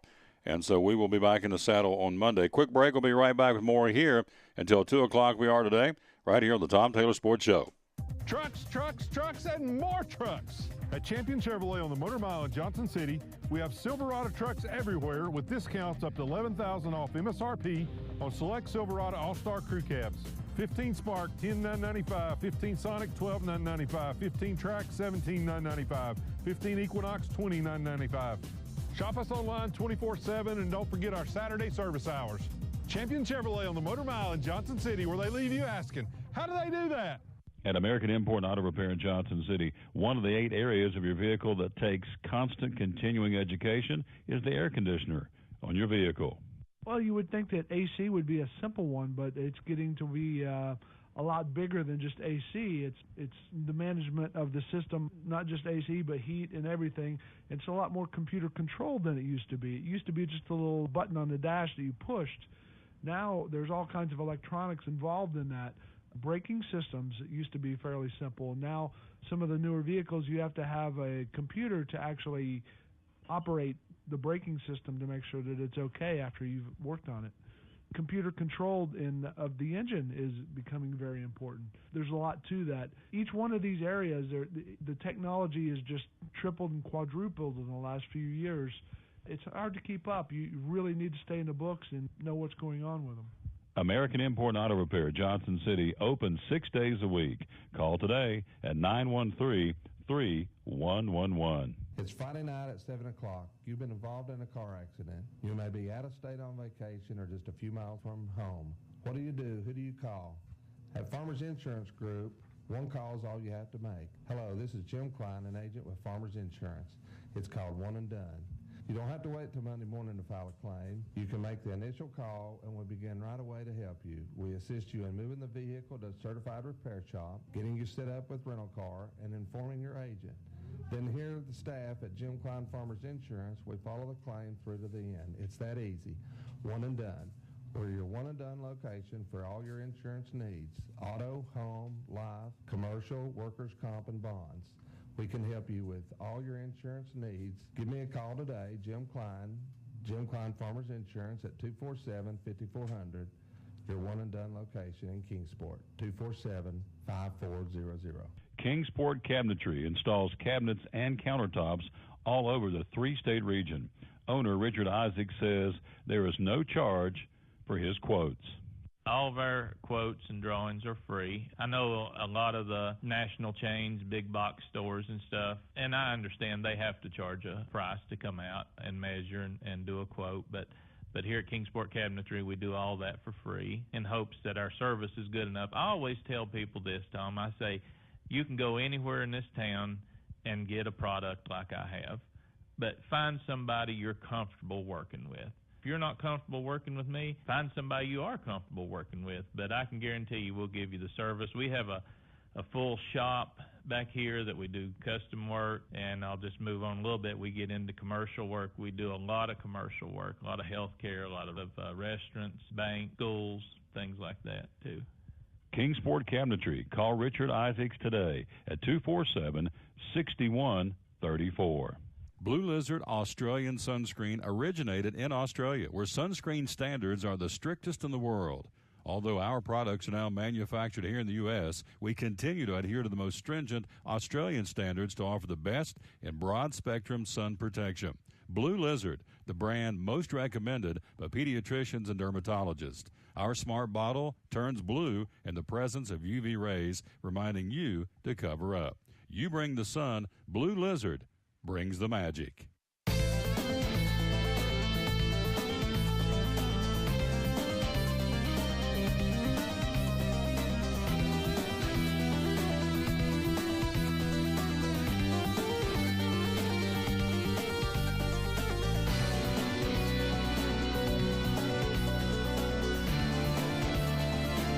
You're asking about the weather. Here it is coming in from, we'll go ahead and give it a plug, WCYB.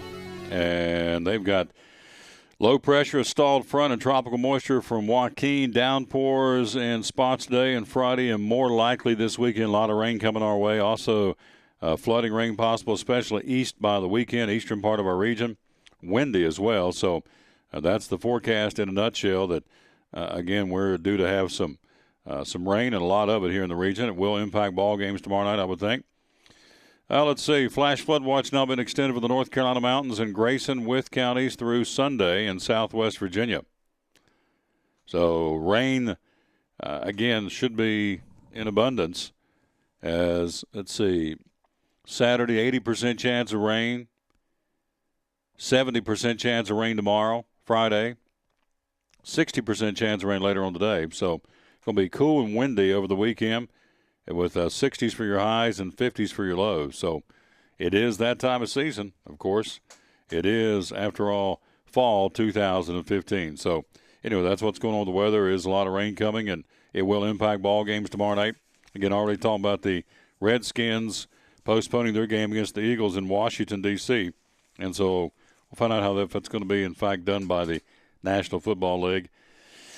And we'll know that, see if we can find it out before they make that decision, make that call. I would think they'd make it today, allow folks to make arrangements of these two pro football teams with fan base and what have you, particularly from Philadelphia, to see if they're going to make the trek down to Washington to FedEx Field and so on and so forth. Let's see on the local scene. Dobbins Minute golfer William Nottingham shot a 68 in yesterday's second round of the TSSAA Class AAA State Golf Tournament at Willowbrook Golf Club in Manchester, collecting a state runner-up finish. 2-day score of 138 for William Nottingham. Finished 4 strokes behind the medalist Spencer Cross of Sevier County, who shot back-to-back rounds of 68 to finish at 134. The Admirals, Farragut took team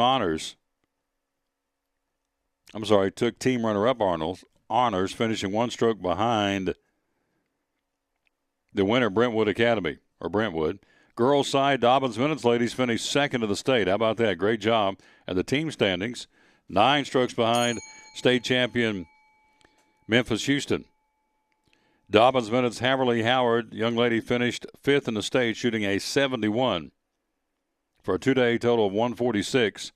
Katarina Scott from Dobbins Minute came in 11th in the state, shooting a 76. Let's see who else did what in that state golf tournament. I just had it right here. Here we go. Individual leaders, again, Dobbins Minute second as a team in the state. Again, Haverly Harold 5th in the state. Also, Katarina Scott from Dobbins Minute 11th in the state. Kellyanne Pearson from Cherokee finished 27th in the state. Nothing wrong with that. Lillian Quinn, she finished 40th in the state from Science Hill, and Jordan Guest from Dobbins Minute finished 43rd in the state. On the boys' side, this is AAA. Science Hill finishing 4th in the state as a team. Nottingham from Dobbins Minute, 2nd in the state runner-up, shooting 138. Jack Ray of Science Hill shot a 143, 2-day total. 18th in the state, Garrett Whitfield from Science Hill shot a 146. Mason Williams, Science Hill, shot a 163 for 55th best in the state. And then Jacob Turner from Science Hill shot a 64. That puts him at, not 64, but shot a 172, put him at 64th in the state. So congratulations to these youngsters, in particular William Nottingham at Dobbins Bennett. Hit that bell. Good job done by him. Finishing second in the state. Haverly Harold from Dobbins Bennett finishing 5th in the state for the ladies. Good job. Very, very good job. And good year for the Science Hill and Dobbins Bennett golf teams, both individually and team-wise. And now the single A, double A is next week. And, of course, Crawford and the Sullivan South Rebel boys team looks very strong heading to the state tournament next week, I should say, down in Manchester, Tennessee, where they played this week. Tom Taylor Sports Show again on this Thursday, October the 1st. Volleyball last night. Sullivan Central defeated Sullivan North. Tonight, Gate City plays at Union. Y Central at Lebanon, and girls volleyball in Virginia. Soccer tonight, Happy Valley will be at Crockett. Cog County will be at Daniel Boone. Elizabethton, the Lady Cyclones hosting Sullivan Central tonight. And the ladies from Cherokee hosting the ladies from Volunteer and the bragging rights of Hawkins County. And girls high school soccer for tonight around the region. We'll take another break, or do we? No, we're not. We're ready to go and talk to my man right now. It'll be our buddy Doug Fritz. Let's see if we can get him on the line here. And let's see. Let's hit these magic buttons and get him on. Talk a little football, a little high school football coming up here in a high school football segment. Two ringy dingies. Hello, sir. Hello. Good afternoon, sir. That's good. Hello, sir. How are you? Last time I had a sir, was a gentleman handed me something through the window with blue lights in my rearview mirror saying, "Sir." You must have been speeding. Yeah. Yes, sir. Can I see your license, sir? So that's the last time I've had a sir given to me, but I appreciate that. It's our buddy Doug Fritz from the Johnson City Press. Again, does a fantastic job. And here we go again, my friend. Another round of high school football we're going to talk about. But first, I want to get your thoughts on the game on Saturday evening in Knoxville twixt the Tennessee Volunteers and the Arkansas Razorbacks. How do you like that one on Saturday? Well, I'll get into that real quick. Let me throw something out there to you. I'd like to also talk about another subject when we get to the end there, if that's okay. Yeah. Oh, yeah. All right. A lot of it's been a rough week for Butch Jones and the players too. I mean, they've had to deal with the after effects of that Florida loss. But I was talking with a good friend of mine, Larry Shropshire, who's a lifelong UT fan. It's funny because he was actually in Sports Illustrated one time. Bear Bryant and Johnny Majors were shaking hands after a football game, and Larry was in the background in the picture, and that wound up in Sports Illustrated. But it tells you how long he's been a UT fan. But he and I both think UT is just going to go in and just come in mad. They're going to come out and play well. And I pity Arkansas having to come in and face them this week. So you think Tennessee's going to win big? I do. I mean, I really do. And it's college football, and unpredictable things happen. But I will be number one on the list of shocked people if Tennessee doesn't take care of business and beat them handily. Georgia and Alabama down between the hedges. Again, Chubb's going to try and tie the Herschel Walker consecutive 100-yard game rushing for the Georgia Bulldogs in the career of Georgia football history. Alabama gives up about 57 yards a game rushing, so there's about to be a train wreck down on the offensive and defensive line. Who's going to be able to stop the other? Can they stop Chubb, or can Chubb get his yardage and Georgia wins? Who do you like there, Alabama on the road or Georgia at home? Gosh, the Alabama-Mississippi thing concerned me a little bit, and I didn't see the game, but just it makes me wonder, is this the same Alabama team that we're expecting to see year in, year out? Can Georgia hold fort down there? That's a really tough one. Generally speaking, when it comes down to a team that really runs the ball well and has a premier running back, and a team that really stops the run well, generally speaking, defense wins.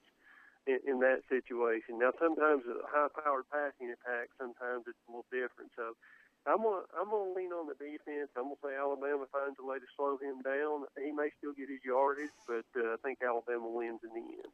We're talking to Doug Fritz, again, the sports writer of the Johnson City Press. Dear friend, does a great job. And so Let's morph into the high school rankings tonight. Dobbins Minute at Maryville. I saw Maryville firsthand. I've told everybody, I've said on this show numerous times, been at this 37 years. I've never seen a football team like Maryville, and they've told me that, in fact, Stacy Carter said, compared to the Maryville teams in the past, this is not that strong of a Maryville team compared to the ones he's played before. And I thought, holy tamale. So, solid football team. Dobbins Minute goes that way tonight. Can the Indians pull off the upset? Do they have anything in the tank to knock off Maryville? What do you think?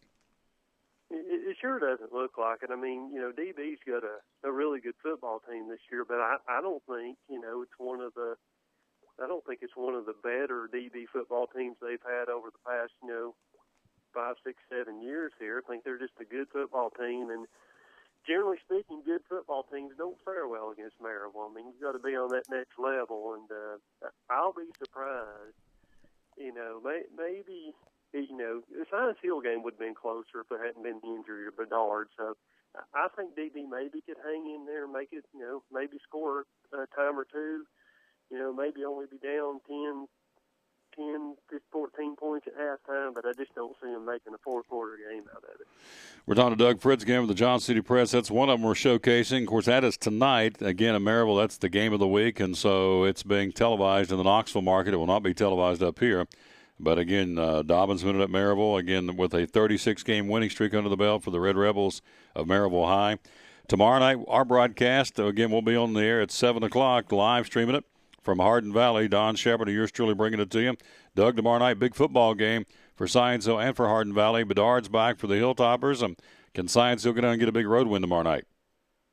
I really think they can. I really like the fact that Bedard's in there from an experience standpoint. But it also, the thing that he adds in there as much as anything is if Science Hill gets a lead, he's got that kind of, they've got that ability to just say, okay, we'll get 3 on first and the 4 on second, and we'll just keep hammering him in there as much as they need to. And they've got other weapons, obviously, but when you have to be so concerned about what's going on in the middle of the field there and them just pounding you inside, it just makes things that much more dangerous for somebody like Mathis on the outside. So I think Science Hill just got, not having seen Hardin play, but I look at their stats and there's nothing there that pops out at me to think that they can beat Science Hill. So I'll go with the Toppers. Where did you get the stats, by the way? I've combed the internet trying to find the stats for Hardin Valley. Are they accessible? I need those for my benefit for the ball game tomorrow night. I just did a big list of Region 1 football stats, and I'm pretty sure they're on Max Preps. Now, I've done so many now, you'll have to forgive me because I've looked at so many different things and so forth and so on, but check on Max Preps and type in Hardin Valley. I think that they've got theirs updated on there because I've got some names and stats and numbers and stuff I have in my preview, so I know I got them from somewhere, and I didn't talk to any sports writers down that way. So. You sound like me. I know I got it, but don't know how I got it. Okay, I'll check on that. Tomorrow night, let's go to 5A. We're talking to Doug Fritz. Analyze the Crockett at Cocke County. Let's give you the records. Crockett goes into the ball game at 0-1 and 2-3. Cocke County at 0-2 and 1-5. Looks like a must-win for both of these teams. Can Crockett win tomorrow night in Newport? Yeah, they can. Cocke County's got some dangerous weapons. They've got a couple of kids who are pretty good players and quick strike guys. And, but Crockett really, they're better than their record indicates. They played a very tough schedule. I don't see any reason why they can't go get a road win tonight. 4A football tomorrow night. Sullivan East 1-2, 3-2 overall. At Volunteer 0-2 and 1-4. Again, new coach, new system, trying to get it going at Volunteer. Does East win on the road, or the Falcons win in Churchill? East coming off a couple of losses, they're almost in desperation mode. This would basically turn their season definitely in the wrong way. So I think they go in, play well, play solid, and win the game. Central be at Sullivan South. On paper, it's most decidedly a Sullivan South advantage, 1-1 and 3-2. Central is 0-2 and 0-5, looking for the first win under Coach Fox. But again, it's a cross-county rivalry. There's been a lot of talk. In fact, it's been pretty well documented. These two will more than likely merge down the road when they start doing all the changing of the buildings and the facilities in the next couple of years in Sullivan County. So probably one of the few chances left that Central can beat South or vice versa. It'll be tomorrow night at South High School. Who do you like, Central to try and pull off the upset or South to win at home? Well, I think Central, just losing those 3 close games early in the season there, I think that just really just took the wind out of their sails. I don't think they've got a lot left, and I think South's going to come in and take care of business. We got 2 big ball games tomorrow night in Carter County involving Carter County teams. Obviously, the Biggie, and we've already talked to Coach Whitten on the show here earlier this morning. Elizabethton and Pigeon Forge. If I can watch the coaches show, just go to TomTaylorSports.com, and we tape a new show every week, and it's out for you to watch, video and audio on demand. So it's there, the Sean Whitten Coaches Show. And Doug, we talked to Coach tomorrow night, big ball game. Pigeon Forge coming to town. Elizabethton going to be a train wreck, both unbeaten in the Mountain 8 Conference. It is a blackout tomorrow night. Everybody's supposed to wear black at Citizens Bank Stadium. So Cyclones and a good Pigeon Forge team. How do you like that one?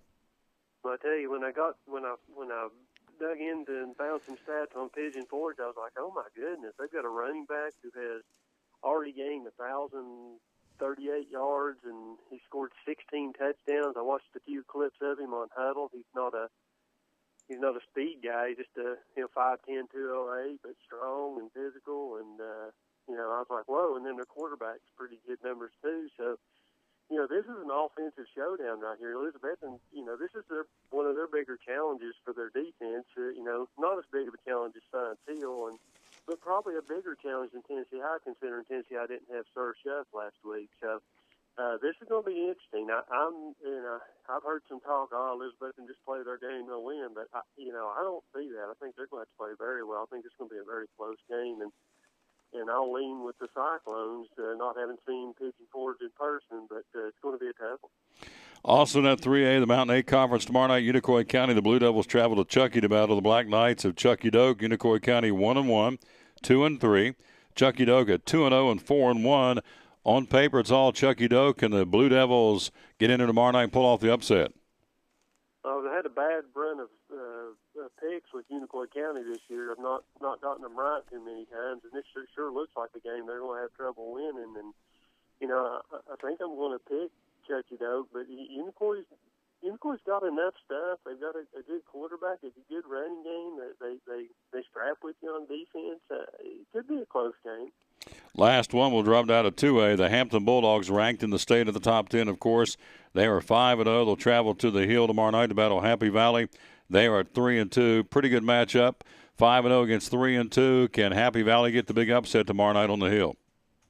I don't think so, but I tell you what, if you like to watch points being put on the scoreboard, you need to go watch this game. I mean, they should have that thing smoking tomorrow night. Hampton's going to put.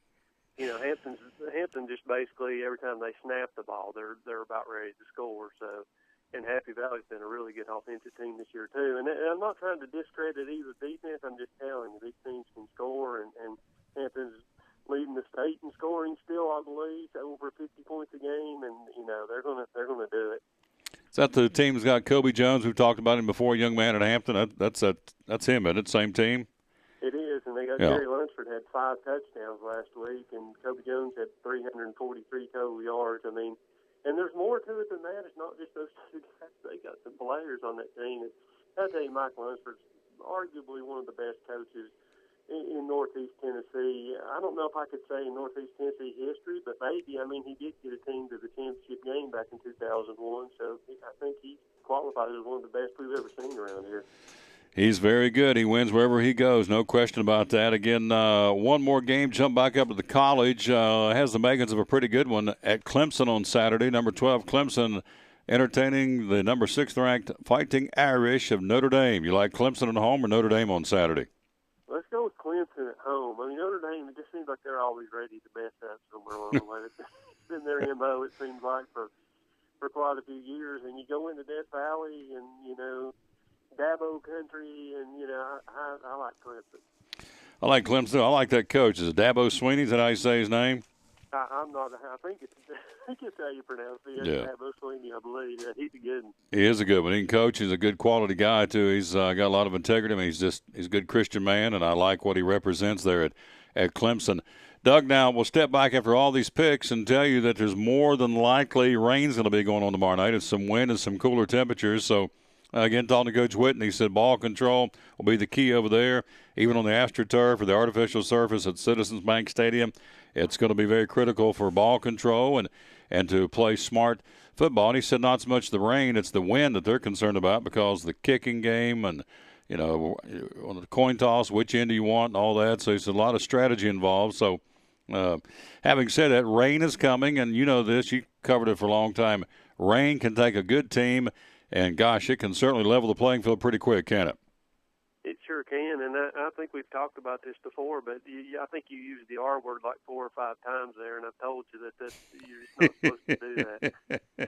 But no, in all seriousness, one thing about Elizabethton's new stadium, it's I don't know how the wind is going to be on that field. I mean, this will be their first, windy game, and will that thing? It's it almost feels open on one end. More so because the other ends, even though it's just the band bleachers, you also got the brick facade and stuff. So, I would think that the wind would come in from that scoreboard side there, and it could be interesting. It'll be interesting to see what kind of a wind field that place turns out to be. Absolutely, no question. In fact, all the ball games tomorrow night can be infected. And let's face it, you go back and look at game after game after game. You can talk about your offense, you can talk about your defense, but Stacey Carter's told me this since day one, and Graham Clark too. Your special teams, punting, kickoff returns, punt returns, field goal opportunities, that always, more times than not, brings down to the balance of the football game is your special teams. And tomorrow night, winds, pockets of heavy rain, flooding possible, special aid in the mountains, lows in the 50s, winds out of the east 5 to 15, and gusting even higher. So the wind is going to be a problem tomorrow night for all the ball games. So wow. Special teams will play into this big time tomorrow night, so the kicking game is going to be very critical for all these teams. Yeah, it is, and some of these teams, they, Elizabethton, John Witten played for Frank Beamer, so he knows the importance of special teams, and he's always, his special teams more often than not come up with big plays and take advantage of other teams' special team mistakes. So, that's. And Elizabethton's been pretty solid on special teams. They've handled things well this year in all phases.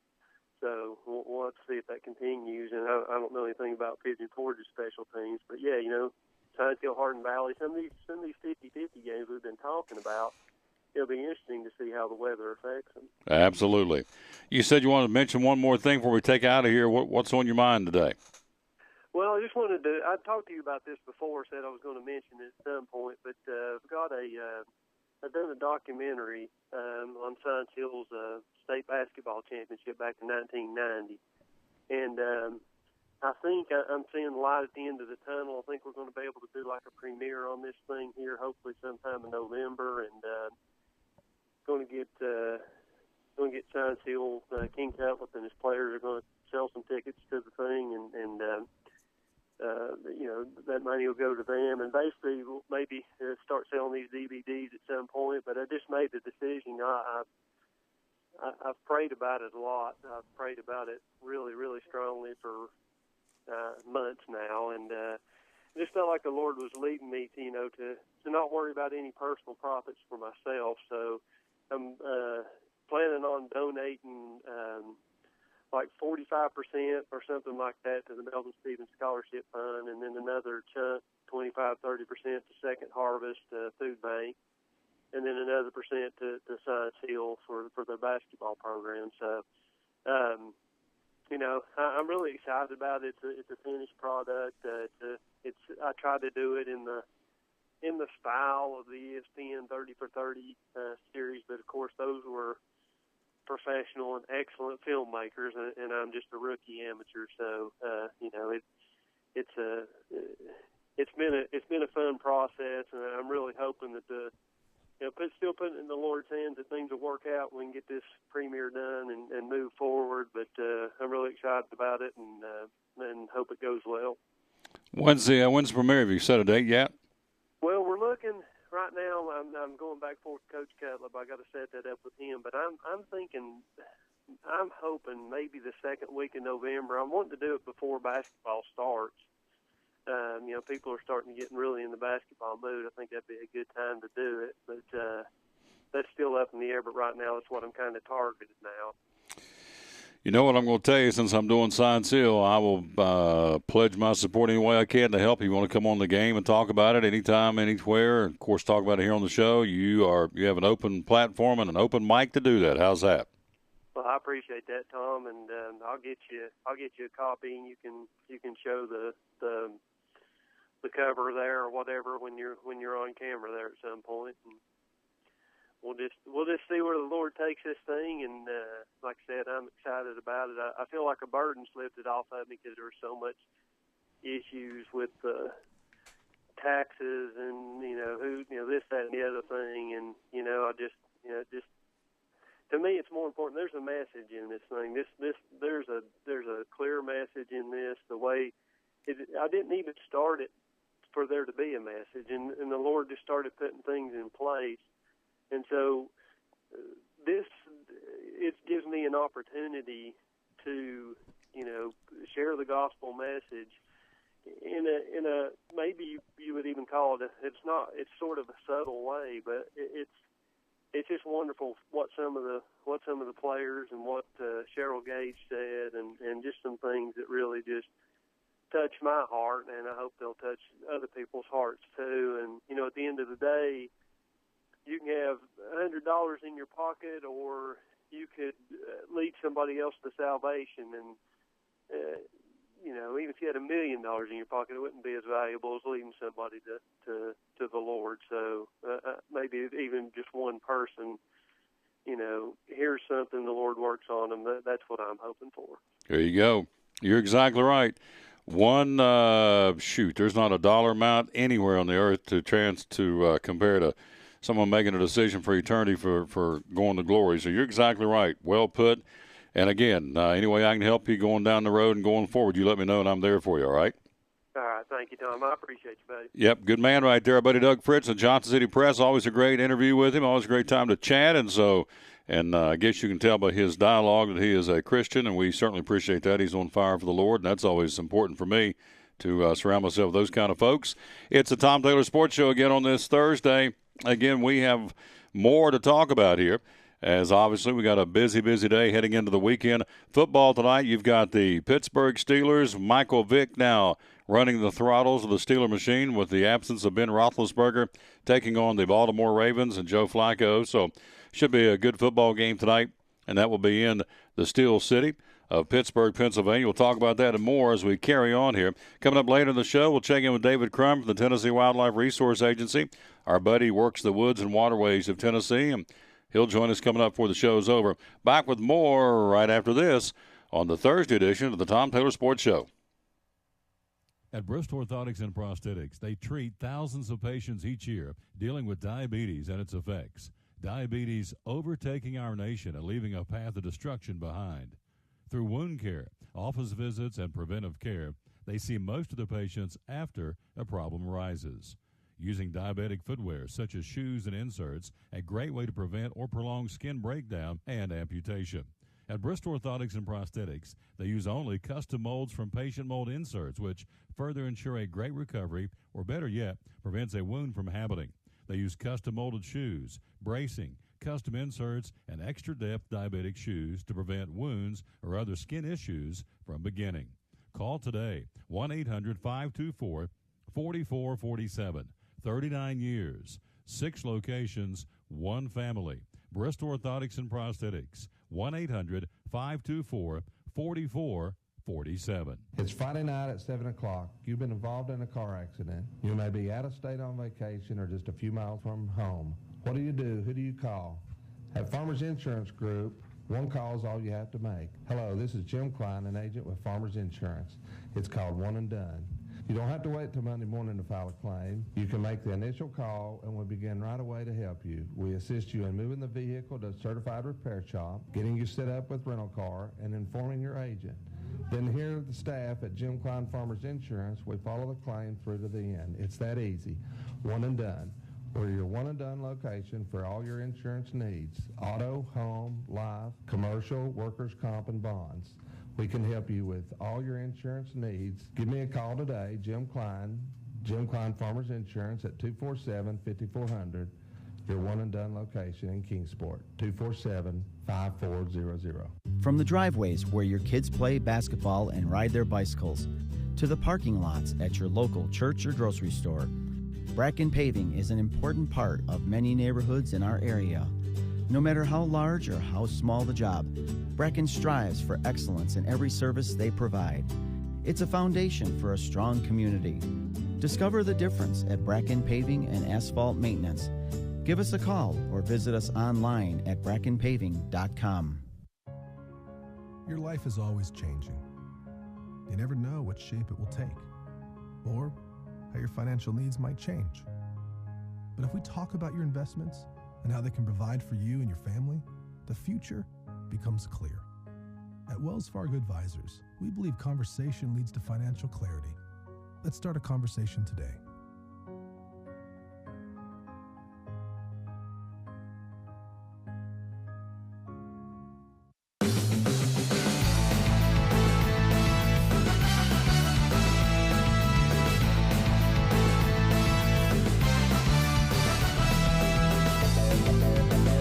Back on the Tom Taylor Sports Show. Let's bring you up the spin. I just pulled up the National Weather Service looking for the ball game tonight in Pittsburgh. What's the weather going to be there tonight? It's going to be right now in the 60s. Going to be in the upper 40s. Not much rain at all there tonight in Pittsburgh. That game will go in and go on without any rain detriments that they're forecasting. But we're looking here at the map from the Weather Channel. Let's see. East Flat Rock, North Carolina, 10 inches of rain. Atlanta, 2.5 inches of rain. Dothan, Alabama, almost 5 inches of rain. Columbia, South Carolina, 4 inches of rain. Woolwine, Virginia. I have no clue where that's at. Woolwine, Virginia. Oh, I do see where it's at. It's it's not that far up the road, actually. Woolwine, Virginia, 16 inches of rain. Sperryville, Virginia, 6 inches of rain. Baltimore, 3 inches. Cape Hatteras, North Carolina, 12 inches of rain. Beaufort, North Carolina, 14 inches of rain. So, yes, Virginia and North Carolina are going to be heavily impacted by this rain. I was going to see if I can pop in right here. Where is Woolwine, Virginia? That's interesting. 16 inches of rain. East Flat Rock, North Carolina. That's outside of Asheville, I believe. 10 inches of rain. So these are estimated rainfall totals over the past 8 days, and also rainfall totals from September the 23rd through October the 1st. So if I'm reading this right, this is just the rain we've had to this point. That's not going to talk about what they have going forward. So if I'm reading it, shaded areas indicate estimated rainfall totals over the past 8 days. Okay. Plotted amounts of rainfall totals from airport sites from September the 23rd to October the 1st. Okay. So Portland, Maine, 6 inches of rain. Boston, 3 inches of rain. Tom, we don't care. It's a sports show. I'm just telling you it's going to impact the athletic events up and down the seaboard. No question about that. So, and more rain and wind. So, going to be a wet, raw night tomorrow night. And also on Saturday, of course, my father, if he was still alive, he'd be hearing the show going, Tom, it's rained before, son. It's been windy before, son. This ain't like the first time I ever had rain and wind and cooler temperatures. It's October. Yes, sir. And he would say, what's the big fuss? And I'd say, well, and his famous line, it is what it is. So he's probably right. So anyway, the reason I got on the Weather Channel tonight, Pittsburgh, upper 40s. Later on tonight, they're going to start in the low 60s and wind up in the 50s, even to the upper 40s with very little chance of rain again tonight for the Steelers and the Baltimore Ravens in Baltimore, or rather in Pittsburgh. So anyway, that's what's going on there on the NFL Thursday Night Football forecast. So let's see. Let's go ahead and do this while we've got it on here. Let's see what's happening in K-Town for Saturday for the Tennessee and the Arkansas football game if you're interested. Let's see what we got here. Click on weekend, and here's the beauty of having this Pooter right beside you. What do we got going on for the weekend for Knoxville for the Tennessee-Arkansas football game? And it will be Saturday, a 90% chance of rain. 90% chance of rain showers in the morning will evolve into more steady rain in the afternoon. Highs in the low 60s. Winds 5 to 10 miles an hour. Chance of rain in Knoxville Saturday, 90%. Rain possibly over an inch. Saturday night, 100% chance of rain. Cloudy, low 50s. or actually mid-50s. Winds 5 to 10, so it's going to be a wet, sloggy, slobbery, whatever kind of night in Knoxville for Tennessee and Arkansas. They'll be playing in the rain. 90% chance Saturday and a 100% chance of rain on Saturday night. So there you go. That's what's going on for Saturday. And, of course, our ball game tomorrow night, if you're interested, I am 80% chance of rain, and it will be tomorrow night winds 5 to 10. 80% tomorrow in Knoxville, and a 50% chance of rain tomorrow night for our ball game between Science Hill and Hardin Valley. And it will be windy and breezy. Overnight lows tomorrow night going to be down to the 50s in Knoxville with the rain to make it even cooler. So it's going to be a wet, raw night tomorrow night in K-Town for the Science Hill Hardin Valley game. We'll go on air the broadcast at 7 o'clock. Look at it right there. There you go. With the Blue Lizard pregame show. Kickoff at 7:30 tomorrow night. Don Shepard and yours truly bringing it to you. And, again, go livestream.com, either TomTaylorSports.com or Tom Taylor Productions. Either one, you'll pick us up and we'll be ready to go for the football game tomorrow night. Looking forward to it. Should be a good one, and it's a good Hardin Valley football team, too, I can tell you that. What else going on in sports? Let's run down the games coming up tomorrow night. Again, tonight it's Dobbinsville and Maryville. Tomorrow night, Bearden plays at Bradley Central, Cherokee at Seymour. You have Claiborne County at Johnson County, Cloudland at Unaka, Cosby at South Green, Sullivan North. The Golden Raiders having a heck of a year under Robbie Norris. They are hosting Cumberland Gap tomorrow night. Crockett will be at Cog County. Gatlinburg Pittman at North Green. Granger at Greenville. The Hampton Bulldogs be up on the hill to battle the Happy Valley Warriors. Also tomorrow night you have Jefferson County and William Blount. All these more than likely be in the rain. Morristown East and Morristown West for the bragging rights of Motown. Also tomorrow night, big ball game, one of the games of the week in my opinion. Pigeon Forge at Elizabethton, both ranked in the state. Both, again, undefeated in the conference. And, of course, Elizabethton defending their home field. They've yet to lose, obviously, in that brand-new stadium, Citizens Bank Stadium. They're 5th in the state. Pigeon Forge 9th in the state. They'll play that tomorrow night in Elizabethton at Citizens Bank Stadium. Science Hill to Hardin Valley, that's our ball game. And that's going to be a big one for the Hilltoppers and for Hardin Valley tomorrow night. No question there. That's a biggie. And with good reason we say it's a biggie, because it's the Big East Conference race, and both teams right now kind of middle of the pack chasing Maryville. And so it seems like everybody chases Maryville. But anyway, that's the game tomorrow night. We'll have it for beginning at 7 o'clock. Sevier County will be in gray to battle Daniel Boone. Smoky Bears, one of the top teams in the state right now. Sevier County, let's see where they are ranked in the state this week in the latest polls. Sevier County at number 9 in the state in 5A football will be at Boone tomorrow night. Sullivan Central and Sullivan South, we said earlier, more than likely those two teams and those two schools will be consolidating. That is the talk now, to put them together down the line. So one of the few chances later on, or not later on, but one of the few chances remaining, I should say, for Sullivan Central and Sullivan South to get a win over one another, because they're going to consolidate their schools more than likely in the years to come. Central at South tomorrow night. Sullivan East will be in Churchill to battle the Volunteer Falcons. Unicoi County will be in Chuckey to battle the Chuckey Doak Black Knights. West Green will be at Northview Academy tomorrow night. In Virginia, Rye Cove plays at Harlan County, Kentucky. Castlewood at Northwood. East side of J.I. Burton. Gate City plays at Ridgeview. And Central Wise will be at Grundy tomorrow. That's your high school football schedule. Again, want to pay tribute one more time to the Dobbins Minute girls golf team, finishing second in the state yesterday. That is awesome. Haverly Herald finished 5th in the state, shot a 146 for 2 days. Katarina Scott from Dobbins Minute shot a 153, puts her 11th in the state. Ain't nothing shabby about being 11th in the state. Kellyanne Pearson of Cherokee finished 27th. Lillian from Science Hill finished 40th. And Jordan Gass from Dobbins Minute finished in the state golf tournament. She finished a very respectable 43rd. Tom, 43rd, yeah. 43rd out of how many golfers in the state of Tennessee in high school golf and AAA? Absolutely. If you're in the top 50, you've done a good job. On the boys' side, Brentwood wins it. By the way, Houston won the girls' side, Memphis-Houston. Brentwood won the boys' side. Science Hill finishing 4th in the state as a team.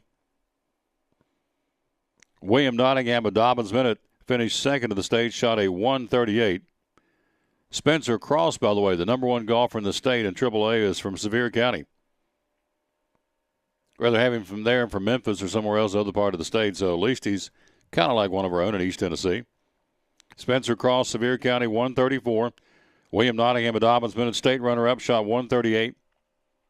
Jack Ray of Science Hill fifth in the state, shot 143. Garrett Whitfield, Science Hill, shot a 146. That was good for him to be 18th in the state. Mason Williams, Science Hill, a 163 puts him at 55th in the state. And Jacob Turner shot a 64 for Science Hill. I said it earlier, shot a 172. He finished at 64th in the state. You go down there and play in that pressure-packed in Manchester, Tennessee, you finish 64, you better believe it, we'll talk about you and brag on you. Easy to do. No, it's not easy to do. Not easy to go down and play. It's a lot of pressure on those youngins. And so we salute those young men very, very much again on the Tom Taylor Sports Show, which is where we are again on this Thursday. Let's crank it up. Final hour. Hit it right now. Here we go. I love it.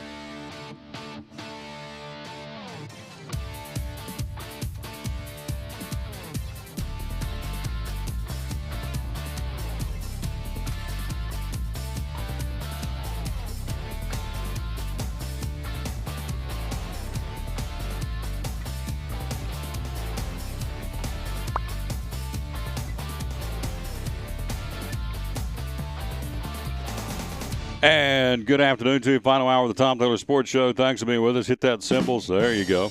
Appreciate you very, very much. Again, we've already had Sean Whitten on from Elizabethton High School talking about their big game tomorrow night with Pigeon Forge.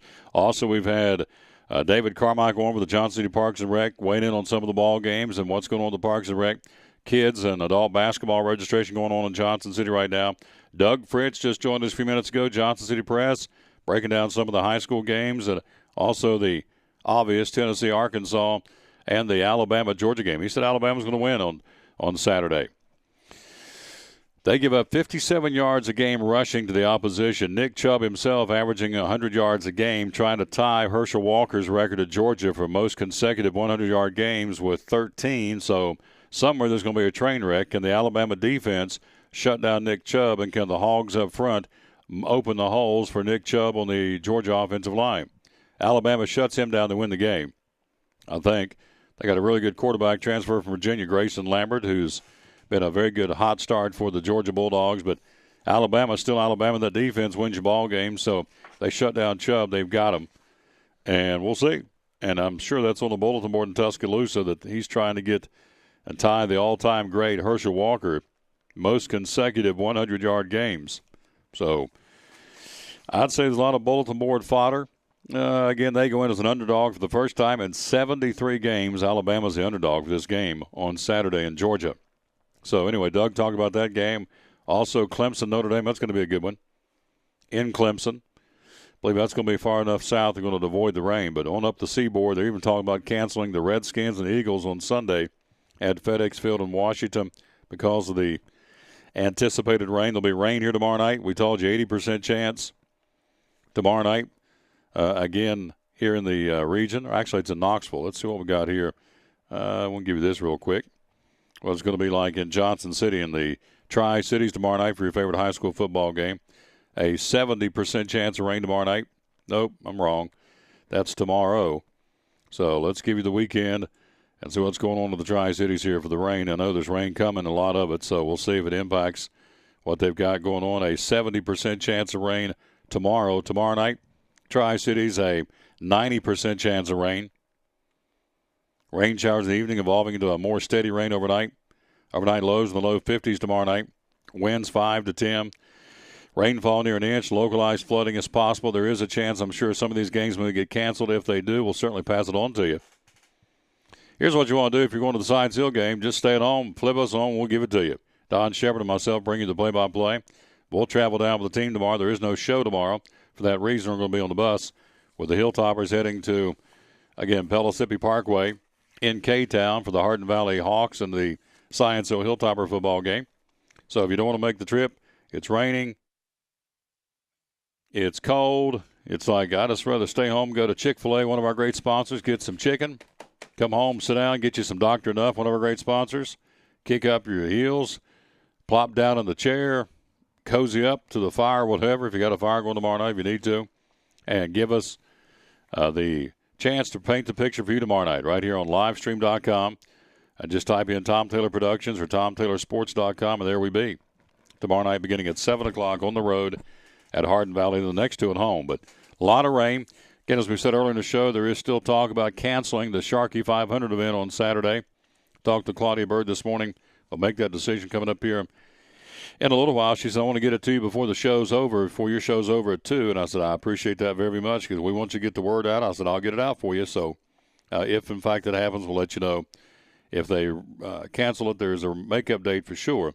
But, again, right now it's kind of iffy whether they're going to run that event on Saturday with good reason because Saturday, let's go ahead and look a little bit later on into the Saturday. Here's your forecast here in the Tri-Cities. 90% chance of rain Saturday, 1 to 2 inches of rain expected. 80% chance of rain Saturday night here in the Tri-Cities. Localized flooding is possible, obviously. Sunday, it doesn't stop. Sunday, a 70% chance of rain Sunday and a 60% chance of rain Sunday night. So we're getting some rain coming in here, no question. And so that event's kind of up in the air. And she asked me, I said, well, if I was in charge, I'd probably pull the plug, and it's going to be rescheduled in a couple of weeks. So that's what I would do, but that's not me, and we'll have to wait and see if the Sharkey 500 goes on. One thing about it, it's involving the water. At Beaver Creek between the Speedway and the Dragway, of course, the water rolls down, all that rain in Virginia coming down into the Tri-Cities, into Beaver Creek. So you throw those sharks in the water on Saturday with all the rain coming down and all the swollen streams, you're talking those to go 500 yards, all those sharks won't take but about 2 minutes, and they'll be done. So a lot of reasons to consider, and they are doing just that. So we'll let you know when that decision's made and what the decision will be, whether they're going to keep it or cancel the Sharkey 500 for this weekend at Bristol Motor Speedway. For the third straight season, say what you want to, top sports story, the St. Louis Cardinals, champions of the National League Central, clinching their third straight division title Wednesday night. They are now 159, first 100-win team since the Phillies back in 2011. Cardinals close the season off in a 3-game stretch beginning tonight with is it tonight or they're traveling? Traveling tonight, open up a 3-game set tomorrow, Saturday and Sunday in Atlanta against the Braves. Cardinals facing some adversity in the form of late-season injuries. Carlos Martinez, gentleman was supposed to start the first game next week. Not going to be. He's shut down for the year. Yadier Molina, thumb injury, the catcher for the Cardinals. He may be back. Hey, they're still the Cardinals. You don't win 100 games with just 2 guys. They're going to be okay. Also, we told you earlier, the lead story, the baseball pennant races. 7 of the 10 postseason slots have claimed. Mets, Dodgers, Cardinals, Pirates, Cubs are in the National League field. In the American League, however, only the Royals and Blue Jays have clinched. Yankees can clinch. They got a 1-game magic number to get a wild card spot. They're virtually a lock to be in the playoffs. The second American League wild card spot is very much up in the air. 3-team race right now between the Angels, the Astros, and the Twins. And it's going to be a good one because the Twins will take on, so make sure I get this right here, 3-game lead. Wild card, 3-team race, I should say. Angels, Astros, and Twins. And so should be a very, very good finish. Of course, the regular season ends on Sunday. A Major League Baseball playoffs start next week. And so you look at American League, and the Angels are going to be in Texas for a 4-game set starting tonight. Wow, that's pretty cool. And so the teams bunched so close in the standings, possibility of a 3-way tie exists. So, again, it'll be decided this weekend for sure. Angels at Texas starting tonight, a 4-game set. Houston will be at Arizona, which is not head-to-head. And then also you got Houston, where they're going to be. The Astros will be in Arizona, and the L.A. Angels in Texas will be head-to-head. So some good baseball in the American League to decide that last spot of the playoffs. Again, the National League is set. Mets, Dodgers, Cardinals are in. Pirates and the Cubs have that 1-game wild card next week.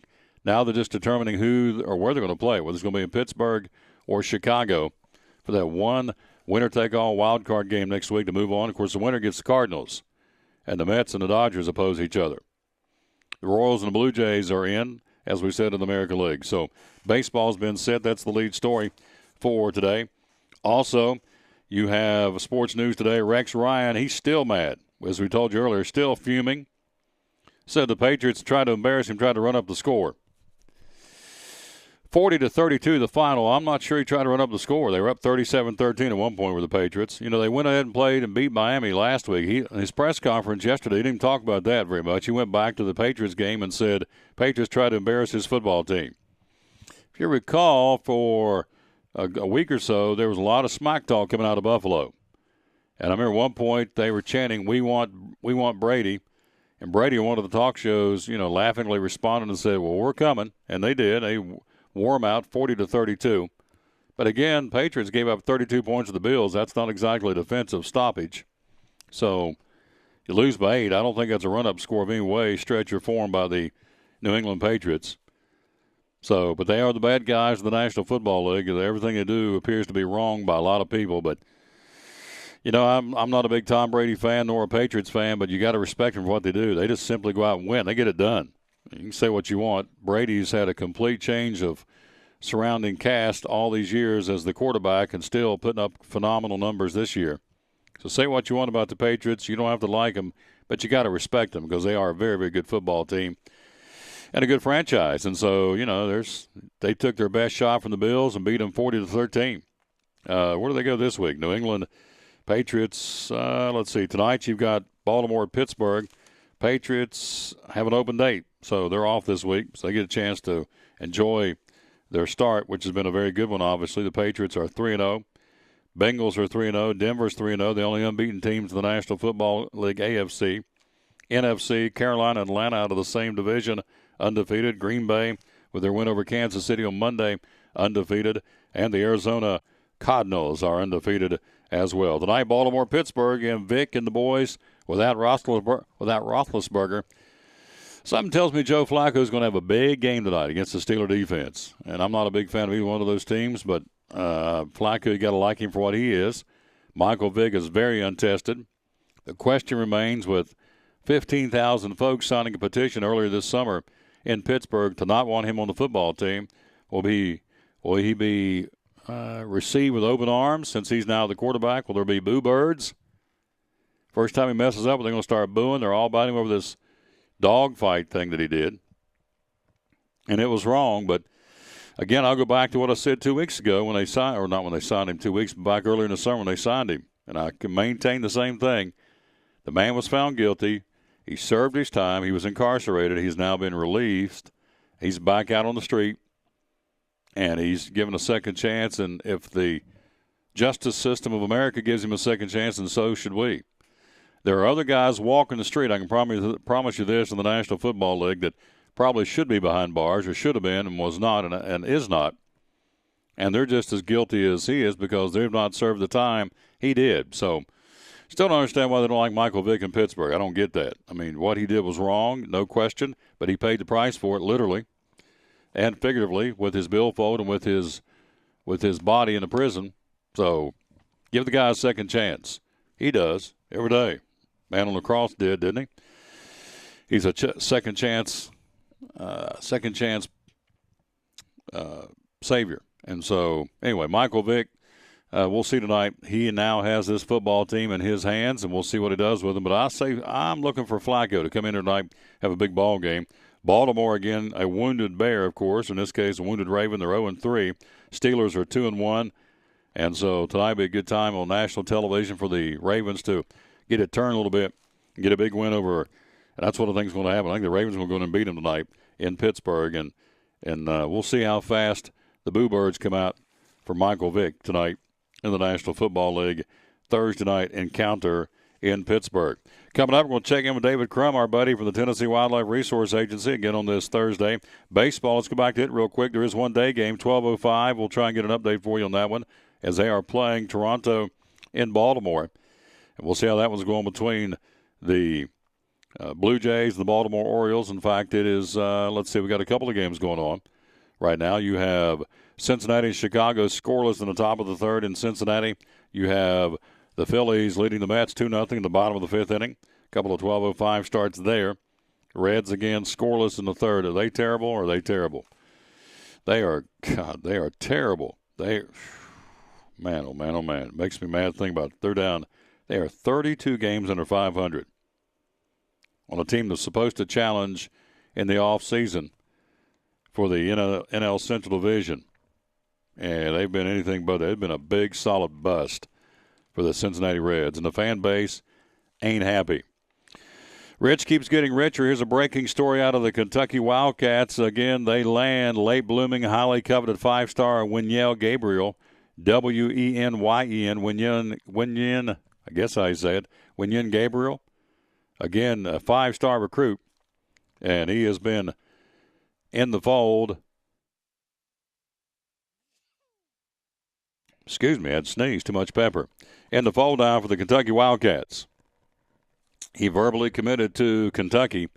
This is Wenyen, hope I'm saying it right, W-E-N-Y-E-N, Wenyen Gabriel. And so over the course of a week in late July, he picked up scholarship offers from major program after major program. Again, Wenyen, 6'9", 17-year-old, considered very much a raw but up-and-coming promising prospect. 6'9", 17-year-old. Kentucky now has 2 5-star commits in the class of 2016. And so John Calipari and the folks, the rich, just keep getting richer in college basketball. Speaking of college basketball, coming up, you have on Saturday morning at 10 o'clock at Freedom Hall, Johnson City, your chance to check out the Bucks in a special practice, a little preview. Bucks are going to be there, and, of course, the Lady Buccaneers will be there as well. And that'll be a chance for you to check out ETSU basketball at Freedom Hall. At 10 o'clock on Saturday morning, it's free to the public. Get a chance, you want to take that in. It'll be going on at Saturday morning at 10 o'clock at Freedom Hall in Johnson City. So Coach Forbes will be there. It's a practice session, of course, as we told you. And I'm trying to see, I had it right here.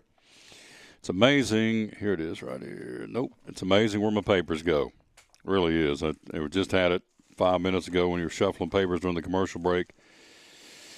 Anyway, look up here. Here it is. It was a snake that bit me. Goodness gracious. Sakes alive, Martha White. All right, here we go. Freedom Hall, 10 o'clock on Saturday morning. Men's basketball team in open practice. Women's basketball team will be on hand to greet fans inside of Freedom Hall, 10 o'clock on Saturday morning. Prior to the Bucks football game with St. Francis. That'll be happening against all free.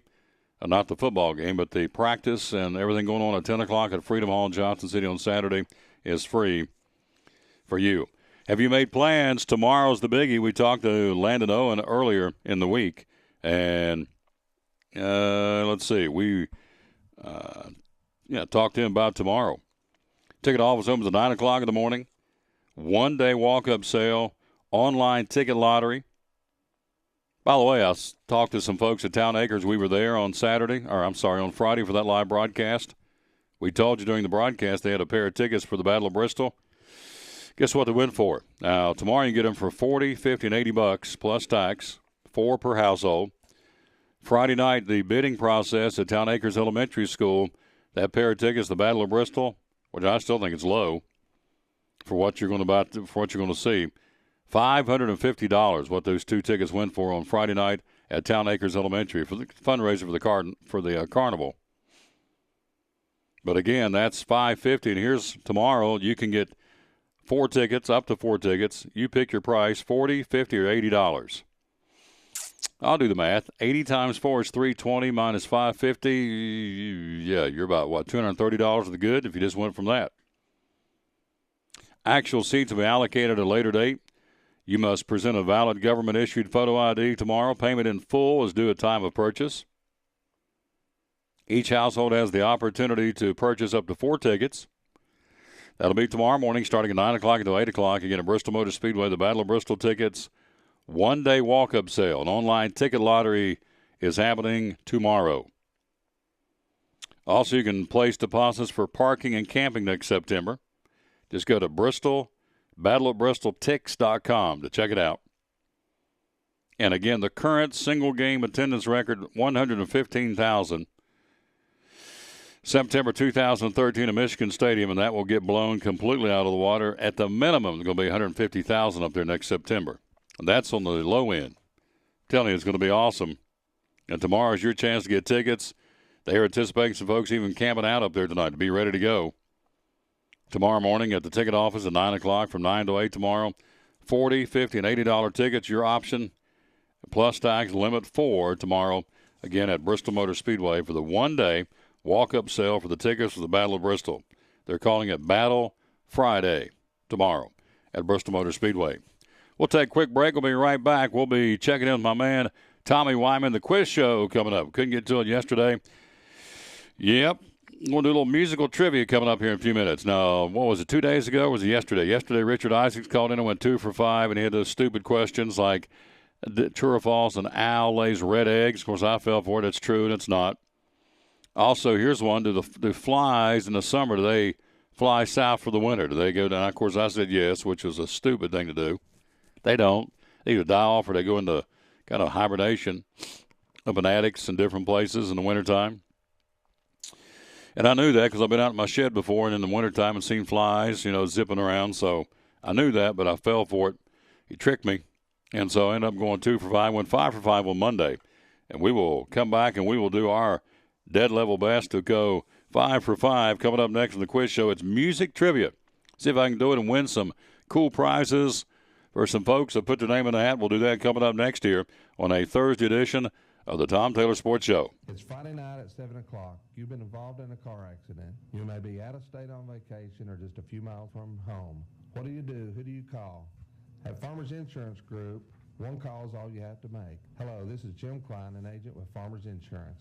It's called One and Done. You don't have to wait till Monday morning to file a claim. You can make the initial call and we'll begin right away to help you. We assist you in moving the vehicle to a certified repair shop, getting you set up with rental car, and informing your agent. Then here at the staff at Jim Klein Farmers Insurance, we follow the claim through to the end. It's that easy. One and Done. We're your one and done location for all your insurance needs. Auto, home, life, commercial, workers' comp, and bonds. We can help you with all your insurance needs. Give me a call today, Jim Klein Farmers Insurance at 247-5400, your one and done location in Kingsport, 247-5400. From the driveways where your kids play basketball and ride their bicycles, to the parking lots at your local church or grocery store, Bracken Paving is an important part of many neighborhoods in our area. No matter how large or how small the job, Bracken strives for excellence in every service they provide. It's a foundation for a strong community. Discover the difference at Bracken Paving and Asphalt Maintenance. Give us a call or visit us online at brackenpaving.com. Your life is always changing. You never know what shape it will take, or how your financial needs might change. But if we talk about your investments and how they can provide for you and your family, the future becomes clear. At Wells Fargo Advisors, we believe conversation leads to financial clarity. Let's start a conversation today.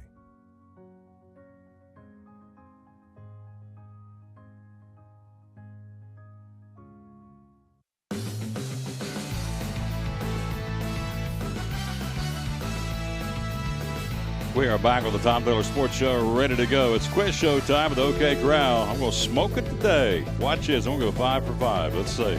Let's go to the phone, see if he's there. Our buddy Tom Wyman. I'm feeling good about this one. Hello, are you there? I'm here. There you go. Good afternoon. How are you, sir? I'm just living the dream. How about yourself? Yes. Now, I followed this morning. I saw a dump truck pulling a flatbed with a backhoe on it and 2 trucks going through Johnson City. Where were you all headed? I have no idea. Oh. Well, I wasn't sure. I was on my way to Mosheim this morning. There was a parade of trucks, Bracken Paving, heading somewhere. I don't know if they're doing a paving job or a sealing job or whatever. But no, they were paving. We weren't sealing today. Too big of a chance of rain. I didn't want to put it down and then have it wash away right away. Yeah, so before we get into the quiz show, tell me where we are. Are we running out of time to get folks to get the jobs done for them for this year? Commercially, no. Residential, yeah. Residential, we're running real low on time right now. And it's mainly just because that most residential driveways have a lot of trees, shade, things like that around them. And it's just getting more and more difficult to get it done and have it turn out right. So I've been telling a lot of people that the best thing to do is to actually wait until springtime. But the commercial stuff's still coming in like there's no tomorrow. There you go. The economy's getting better. It's a good thing. So Are we ready for, ready for the quiz show? I got to ask you about Kentucky. Just signed another guy, another 5-star recruit, Wenyon Gabriel, 6'7", 17-year-old. Or is he 6'7" or 6'9"? 6'9", 17-year-old. Just signed another 5-star recruit for Calipari. So the rich just keep getting richer, do they not? Yeah, but you know what? I mean, it doesn't matter. The rich keep getting richer, but how many championships have they won with him? One. They've come close 4 times, but I mean, you can have all the talents you want, but if they don't play together and they don't come together, it doesn't really matter because you're not going to get the championships. If you have your live stream on and you can see the video, you can see up here in my cup says the Raiders, and they'll be in Chicago to battle Wyman's Bears on Sunday. How might that one come out for you, do you think? Well, I'm going to read you what my wife texted me just a little bit before 1 o'clock. And she says, I just heard Oakland is favored over the Bears. First time in 27 games that the Raiders have been favored. What does that tell you about my Bears? They are god-awful. I got to watch that game on Sunday. That was pitiful. Oh, my goodness. They couldn't beat themselves out of a paper bag. They have scored the fewest points than anybody else in the National Football. They have 40. No, I'm sorry. San Francisco's got them at 1 point. They are the second lowest scoring team in the National Football League. They have 46 points in 3 games. Oh, yeah, they're horrible. They're horrible, but they'll beat the Raiders this weekend. I've got confidence. Lunch bet on that one? Oh, sure. Why not? What the heck? That's only money. There you go. Straight up lunch bet. I'm taking the Raiders. You're taking the Bears to win on Sunday. We're on a lunch bet. They've got to win eventually. I mean, I'll take the Bears all the way through the year. I'm hoping they don't go 0-4. But an 0-4 would be good, too, because then we'll get the first-round draft choice. But it won't help. No. I thought it was gonna turn the corner when Cutler got hurt, but I watched the game and it's not even close because we have absolutely no defense. No, and the Raiders pretty good. They're actually not bad, so we'll see. Yeah, it'll be interesting. They'll lose, but I'll never go against them. All right, here we go. It's time now for the quiz show. My man Tommy Wyman's about to give me 5 musical questions. The Apester is pulled out of the hat. You've seen the questions. They're pretty tough. Yeah, there's a few of them. I didn't get all of these right. That's for sure. Really? All right. Yeah. All right. I'm ready to go. Let's give it a whirl. Number 1. Question number 1: true or false? The first video ever played on MTV was "Rock the Casbah."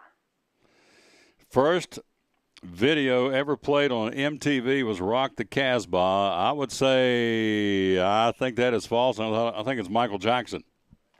You are correct in saying that it was false, but it was not Michael Jackson. It was Video Killed the Radio Star. Really? Who did that? She didn't tell me. Oh. No, and I can't remember. I can see them singing it, but I cannot remember who they were because I was there back in college, Western Illinois, baby, watching that when they turned MTV on. There you go. Hit it. All right, I'm 1 for 1. I got it. Number 2 musical question. Number 2, true or false? The full name of Casey and the Sunshine Band is Harry Wayne Casey. That would be true. That is true. Yes. Good. There you go. Hit that bell, big guy. All right. 2 for 2. All right, number 3. Number 3, true or false? Ozzy Osbourne's real name is John Osborne. Real name is John Osborne. It's not Ozzy. Is it John? I don't think it is. John Osborne. I'm going to say, so the question is true or false. Is his name John Osborne? Is that the question? Correct. I would say that is false. It is not his name. I would say you're incorrect. Oh, man. That is his real name? His real name is John Osborne. I like Ozzy better. All right, let me hit the buzzer here. Fiddle-dee-dee, as Scarlett would say. All right, number 4. True or false? Mick Jagger sang backup on Carly Simon's hit, You're So Vain. That would be true. That is true. Yes, I knew that one. All right, let me get the bell back up here. All right. 3 for 4. I'm going to finish strong here. Go ahead. All right, true or false? Before Kiss, Gene Simmons and Paul Stanley were in a band called Wicked Stanley. I know this one. Let's see. Kiss, Gene Simmons, and Paul Stanley were in a group called Wicked Stanley. Well, I'm going to say that is true. I'm going to say you're incorrect. Oh, all right. It's actually Wicked Lester. I knew it was something wicked. All right. 3 for for 5, not bad. Not bad, not Better bad. than last week. Yeah, yeah, that's true. Anything's better than last week. Yeah. If you'll notice, the ones I missed were the heavy metal ones, so that's saying something. That's He it. won't give you any easy ones. No, I'm not a big fan of heavy metal, so I missed Ozzy and I missed Kiss, although I saw Kiss way back in the day. Oh, me, oh, my. The warm-up group, 2 groups. If you remember this is wiping off the dust cobwebs. A group called Sweet. You ever heard that group? Oh, yeah. And a group called Mott the Hoople. Remember those groups? No, I don't remember Mott the Hoople. Yeah. I do remember Sweet, though. I saw Kiss also at the Rosemont Horizon in Chicago, Illinois. Actually, I saw them in 90. Oh, my goodness. It was probably 97. Really? Oh, Yeah. yeah, it was. And honestly, that was the best concert I've ever been to. They were unbelievable. It was awesome. Yeah, when I saw them, they were good, too. I saw them at the that's been torn down, the Memorial Fieldhouse in Huntington, West Virginia, there when I was a Marshall boy. But anyway, Sweet, Mott the Hoople, and Kiss. So I went 3 for 5. All right, let's see who you got this weekend. You got Eastern Kentucky. We're not going to talk about that. It's a win. EKU, baby. Well, let's hope so. Hey, you know what? You never know. No, you got that play one. the games, but we better win. That's for sure. Then we'll be 4-1. You got that one. You're all right. What about Georgia, Alabama? Who do you like there? Georgia. Do you? I think Georgia's tough this year. I really think they're the team. You think they can beat the Alabama Crimson Tide? I do. I guess you so, do. especially because it's in Georgia. All right. Clemson's home against Notre Dame. You like Clemson or Notre Dame? You know what? Both teams are going to be sad because it's going to be that weather's going to really do it to them. You know, I'll probably just say Clemson just because they're at home. Yeah, there's a lot of rain. A lot of rain coming in here, coming in our place too. So. Oh yeah, and my son's got tickets for the game, so he's gonna be there. He said he's going whether it's raining or not. His wife won't be, but he said he's going. There you go.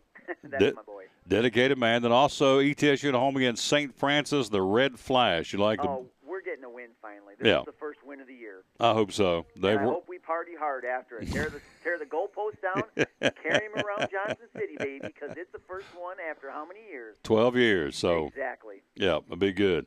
Yeah, exactly. All right, my friend. Everything's last thing, Cubs and the Pirates. Of course, I'll talk to you next week about this, but they're down to who's going to play where in the wild card game, and obviously you wanted a Wrigley, don't you? Oh, they wanted at Wrigley something horrible, but they're playing good everywhere. I mean, you know, they're very surprising. They surprised me a lot, but yeah, I mean, and you know what it is? Whoever's going to be the hottest coming in there, you got to have the hot pitchers going in there.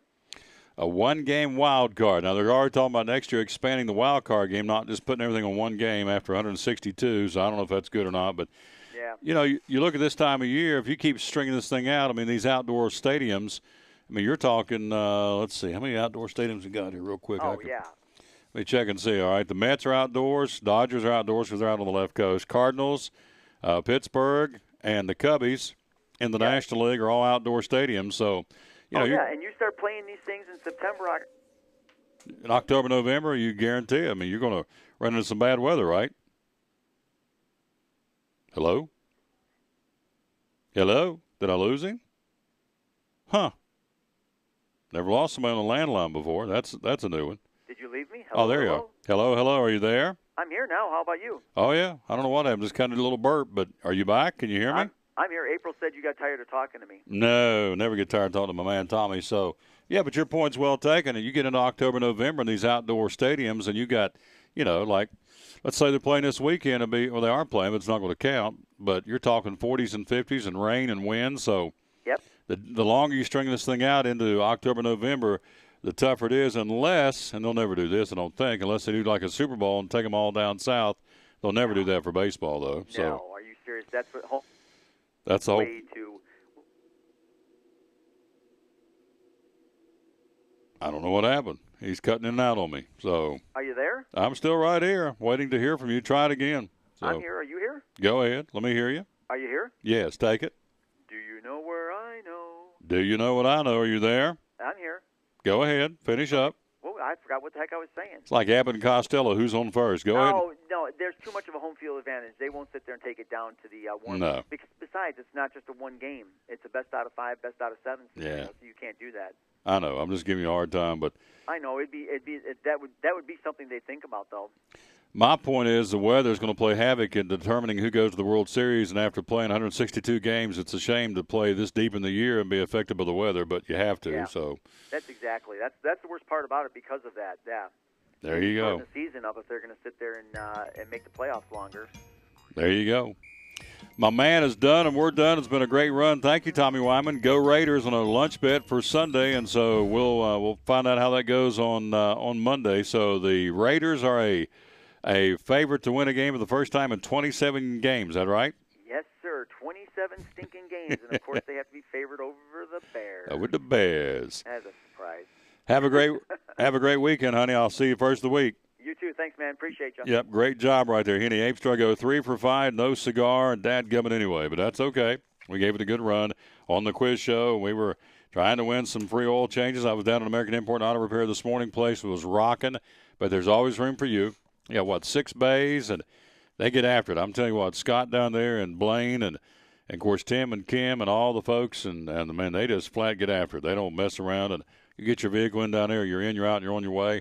And so we're trying to win some free oil changes. We did one earlier in the week, trying to win some free oil changes for some folks, and just didn't work today. We went 3 for 5 on the quiz show. Musical trivia. Ozzy Osbourne's real name is John. Not a big Ozzy fan, so I didn't really know that and don't really care. But it did cost me a chance to do good in the old quiz show. So we'll try it again next week as well. And, of course, Monday I'm asking Gator. I'm off the hook this next week. It'll be my turn to ask my man. And so, anyway, we'll do that again on Monday. Tomorrow, no show, as we said, on the road traveling with the Scienceville football team. And we'll do that again tomorrow. We'll go in there tomorrow night, Don Shepard and myself, at 7 o'clock from Hardin Valley High School. Looking forward to being there tomorrow with the Hilltoppers in the rain. Again, we gave you the forecast tomorrow night. Going to be a lot of rain here in the region and a lot of wind. And so it's going to be an old, raw, wet night. But the show must go on, as they say. Or they could move it to Saturday, but there's more rain Saturday, too. So this thing's going to start and actually kind of set in. Rain starting tomorrow and all the way through Sunday and Monday. As I told you, Woolwine, Virginia. I'm not sure where that's at. They're anticipating about 15 to 16 inches of rain in Woolwine, Virginia. East Flat Rock, North Carolina, which I think is near Hendersonville, if I'm not mistaken. On the outside between Asheville and, what's down in South Carolina? Not Columbia, but Spartanburg. So East Flat Rock, North Carolina, anticipating 10 inches of rain. So it's going to be interesting. Going to be a lot of rain coming in here. Rain on Saturday for the Tennessee game. Rain on Saturday for the ETSU game. So it's going to be, of course, ETSU's on the turf. Tennessee is not. Saturday night's going to be in the 50s. Winds 5 to 15 in Knoxville with rain. So it may change and alter the entire game plan. But Arkansas is a grinded-out kind of team. May play right into their hands, the weather. And, of course, Tennessee can grind it, too, with Jalen Hurd. So should be interesting. Everything, as far as I can tell, everything the show goes on for Tennessee football on Saturday night against the Arkansas Razorbacks in I keep saying it, a must-win for both these programs. I don't think there's any question. They both need to get a W in the worst way. And so we'll see who can come out on top. But the Boo Birds are been on him, of course, him being Butch Jones, and quite frankly, been on Brett Belima, too, down in Arkansas. So the Boo Birds on both sides of the fence. One of those teams desperately needs a win, and one of them will get it, obviously, on Saturday night in what appears to be a rainy, wet, cool night in Knoxville on Saturday. Quick break. We'll be right back. We'll check in with our final break, and we'll check in with our buddy David Crum of the Tennessee Wildlife Resource Agency. He joins us coming up here again on this Thursday. It is, and we appreciate him very much being with us here on the Tom Taylor Sports Show, as you as well. Right back after this, see what's going on in the woods and waterways of Tennessee. If you're a hunter person or a fisher person, want to hang around, if you know somebody who is, want to hang around and see what Crum's got to say, he'll join us right after this on the Tom Taylor Sports Show. At FCA, we're touching millions one heart at a time. Since 1954, the Fellowship of Christian Athletes has been putting the heart and soul in sports by challenging athletes and coaches to impact the world for Jesus Christ. As the largest sports ministry in the world, FCA now reaches over 2 million people annually on the professional, college, high school, junior high, and youth levels. Through this shared passion for athletics and faith, lives are changed, one heart at a time. Learn more at fca.org. American Import Auto Repair in Johnson City takes care of both male and female customers, but owner Kim Smith says they have a special care and concern for ladies. Being a female in what's considered a man's business, I understand the trepidation that women may have when they come to the shop. They feel like they don't know about cars, they might be intimidated, but that's not the way we do business. Everybody's treated the same. We take the time to explain anything that they have questions about, the repair, the process, the part. We want to make sure people are comfortable with what we're going to do to their vehicle and that they understand. We do cater to women in a sense. We have a real nice waiting room with nice Keurig coffee and flavored creamers, air-conditioned, cushioned seats, TV, everything a girl could want while she waits for her car to be fixed. American Import Auto Repair in Johnson City, open 6 days a week. Call today at 913-3111. One of our great sponsors has been with us since day one. We're on day number 151, as a matter of fact. Give a man on the phone right now. Our buddy David Crum, the Tennessee Wildlife Resource Agency officer.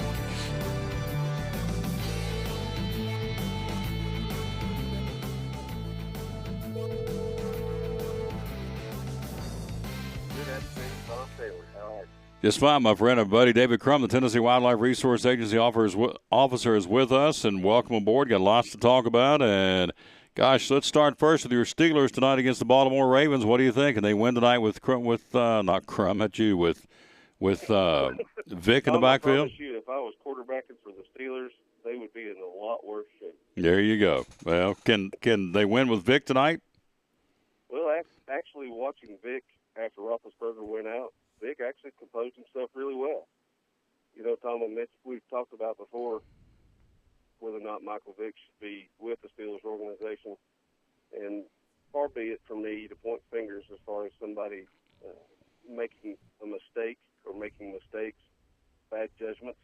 As an older officer with a lot more experience than me, reminded me the other day the only thing that separates us from the individuals that we're after is one bad decision. And none of us are sinless. And Michael Vick actually showed really good composure as far as the game went. Hopefully, they can have a really good game this evening against the Ravens. I think it'll be a really good game because I know the Ravens are that's a huge rival. I'm kind of excited and pumped up about it. Yeah, I was going to tell you the concern of they had 15,000 signed petition this summer and said we don't want Vick in Pittsburgh. Well, the guy was convicted. He did wrong. He was convicted in a court of law.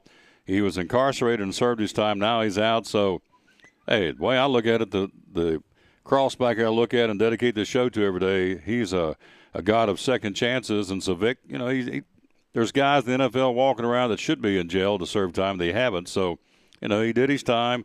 He's out now. He's keeping his nose clean. And as you said, he's composed himself pretty good. So I think the Steeler fans ought to give him another chance. And then if he messes up, so be it. But anyway, he's got tonight. I think Joe Flacco, I said earlier, I think Flacco's going to have a big game for Baltimore. He's got a funny feeling. I don't know if the Steelers, they can beat the Steelers, but I think Flacco's going to have a big game tonight for the Baltimore Ravens. They're winless. They've got to get a win to get their season turned around.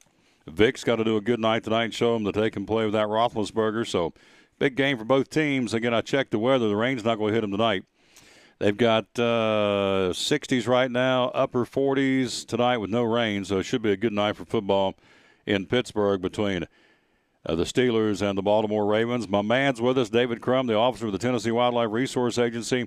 Archery season, what's going on? We talked about this last week. Deer season, bow season for a deer is up and running, and how's it been going so far, the archery season? It's going really well so far. This past weekend, archery season opened up statewide for deer, bear, and turkey. A lot of folks got out and enjoyed what the good Lord above provided for us here in East Tennessee, and they enjoyed getting out, spending some time in the woods.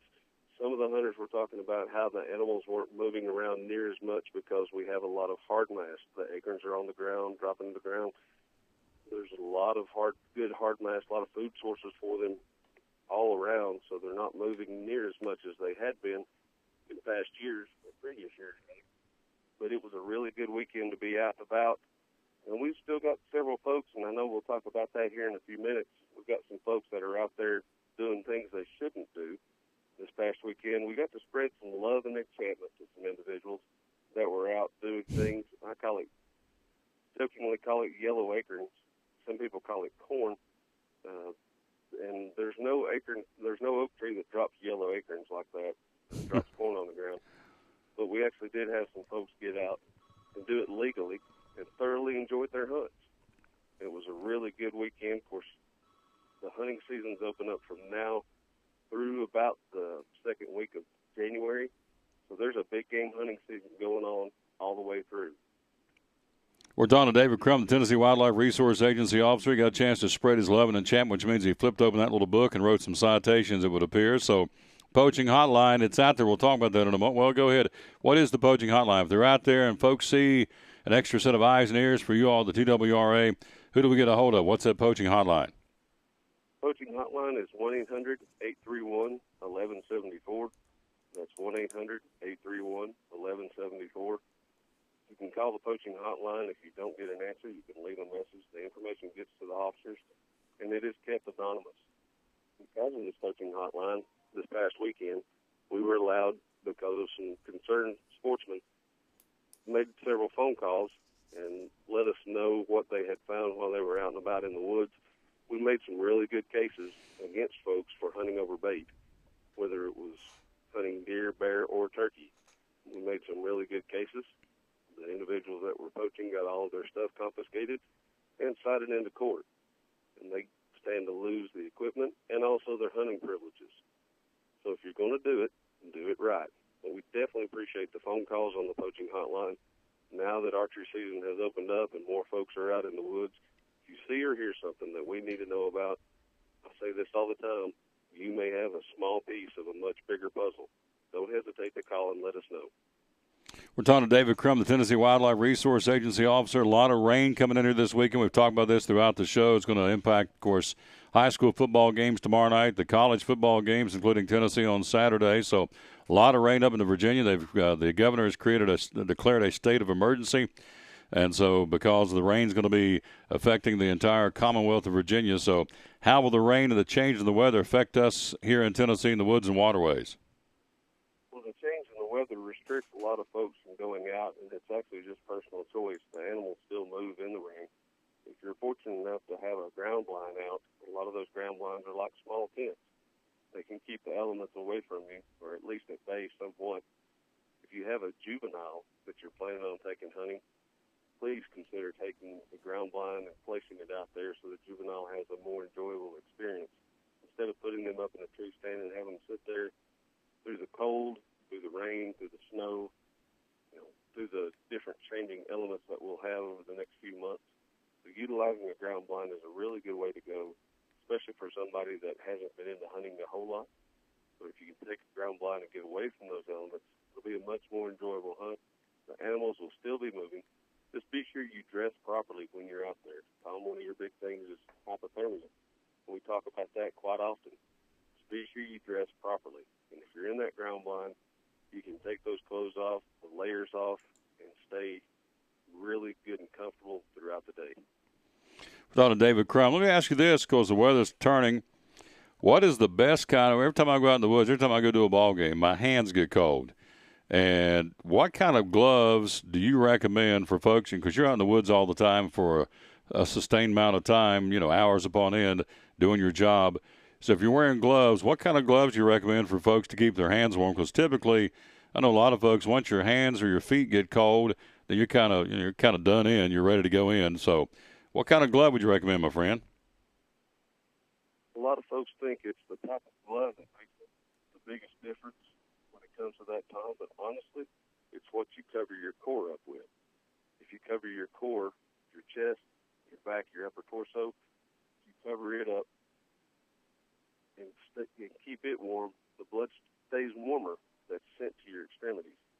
But a good pair of gloves and a good pair of boots will have insulate, like a really good type of insulation, and also some type of waterproof layer such as Gore-Tex.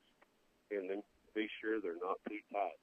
Because if they're too tight, it restricts the circulation going through your hands. That includes the cuff. A lot of times gloves will have a cuff that goes around your wrist. Be sure that cuff's not too tight on you.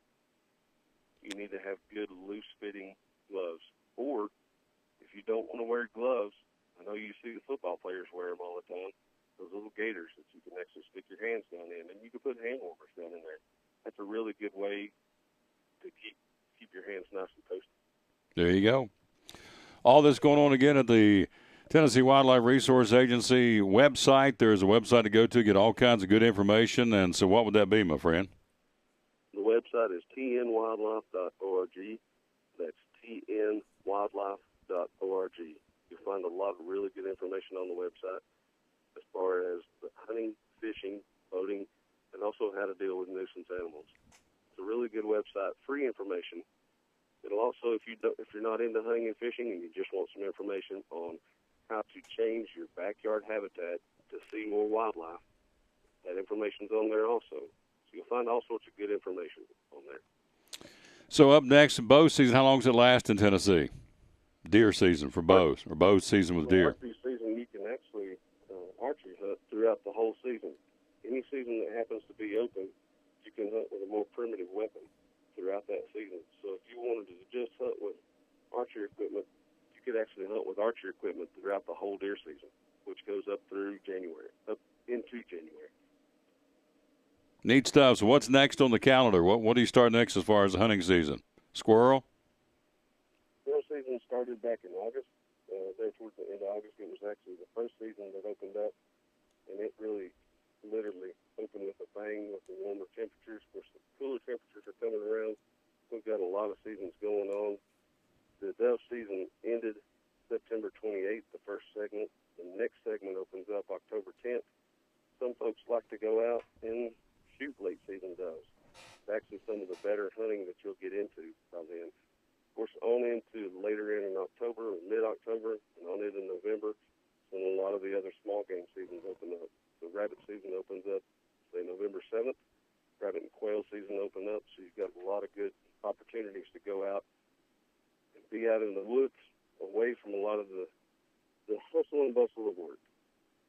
There you go. Hey, before you get out of here, give us that famous hook that you use every week. You've used for 12 years. Remember, folks, get your kids hooked on hunting and fishing, and you don't have to worry as much about them getting hooked on other things. And safe boating saves lives. Hard to believe we've been doing this for 12 years. We've been doing it for 12 years. I went back and checked over the weekend, so it's hard to believe, isn't it? We've been doing this for quite some time, and, you've been pulling for a losing team even longer than that. So, still good.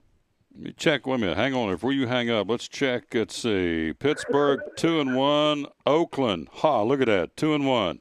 Go figure on that one there. How about that, Tom? The Raiders. We're going to beat. How about that? We'll beat Chicago Sunday too like a drum. So there you go. Well, we were talking earlier, Tom, about being forgiven for how God gives us second chance. God gives us more than second chances. He gives us second, third, fourth, fifth chances, as many as we need, because His grace is enough to cover us all. And if you look at the Steelers, you can't just blame Michael Vick.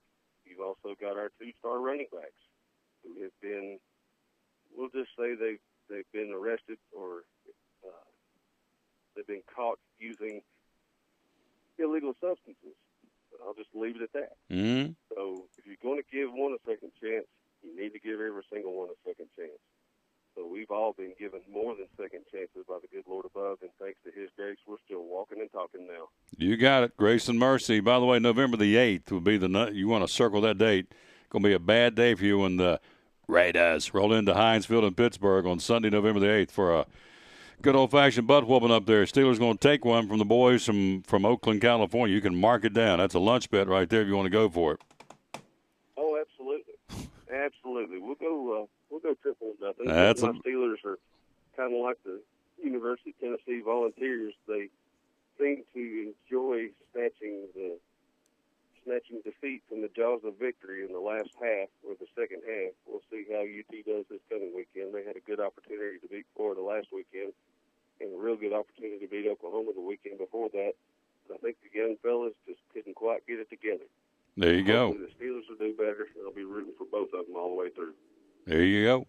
Hey, great report, my friend. Thank you as always. Have a great week. Stay dry in the woods and waterways. I'll talk to you next week, all right?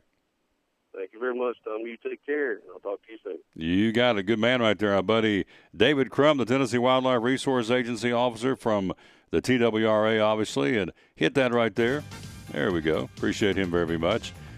Whew, where's these 3 hours gone? They're about done. We're about 2 minutes out here. We're going to step aside and move on.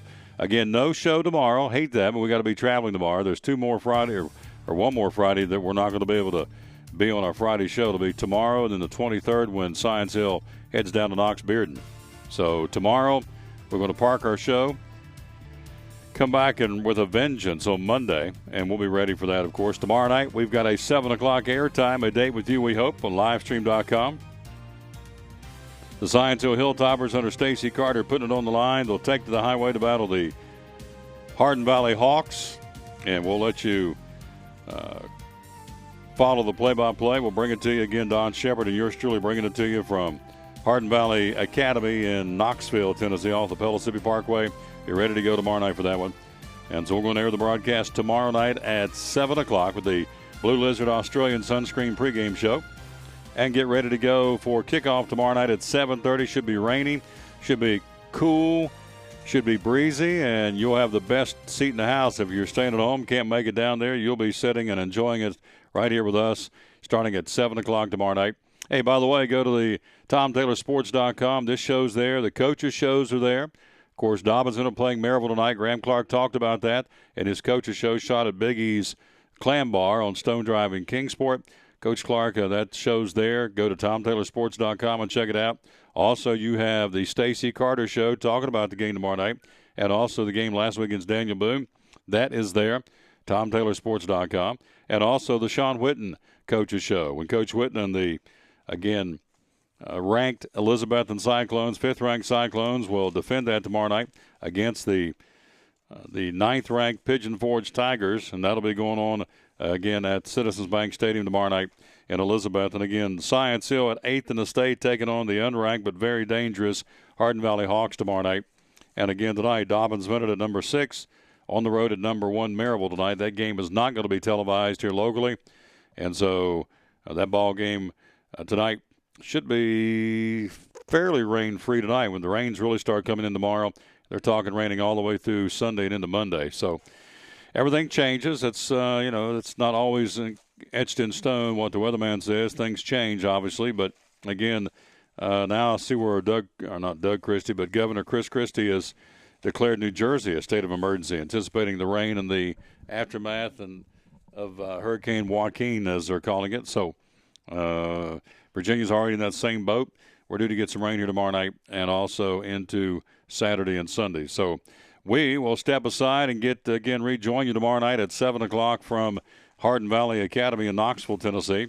And again, we will come back on Monday with a vengeance on the 5th day of the month. Can you believe Monday is October the 5th? Our countdown to Christmas as of today is 84 days till Christmas. So it is going to continue to click off. Fall's in the air, folks. Beautiful time of the year. Leaves going to start turning with all this rain. And, of course, leaves, a lot of them going to get beat off the trees with this heavy rain coming. But, again, the cooler temperatures are coming.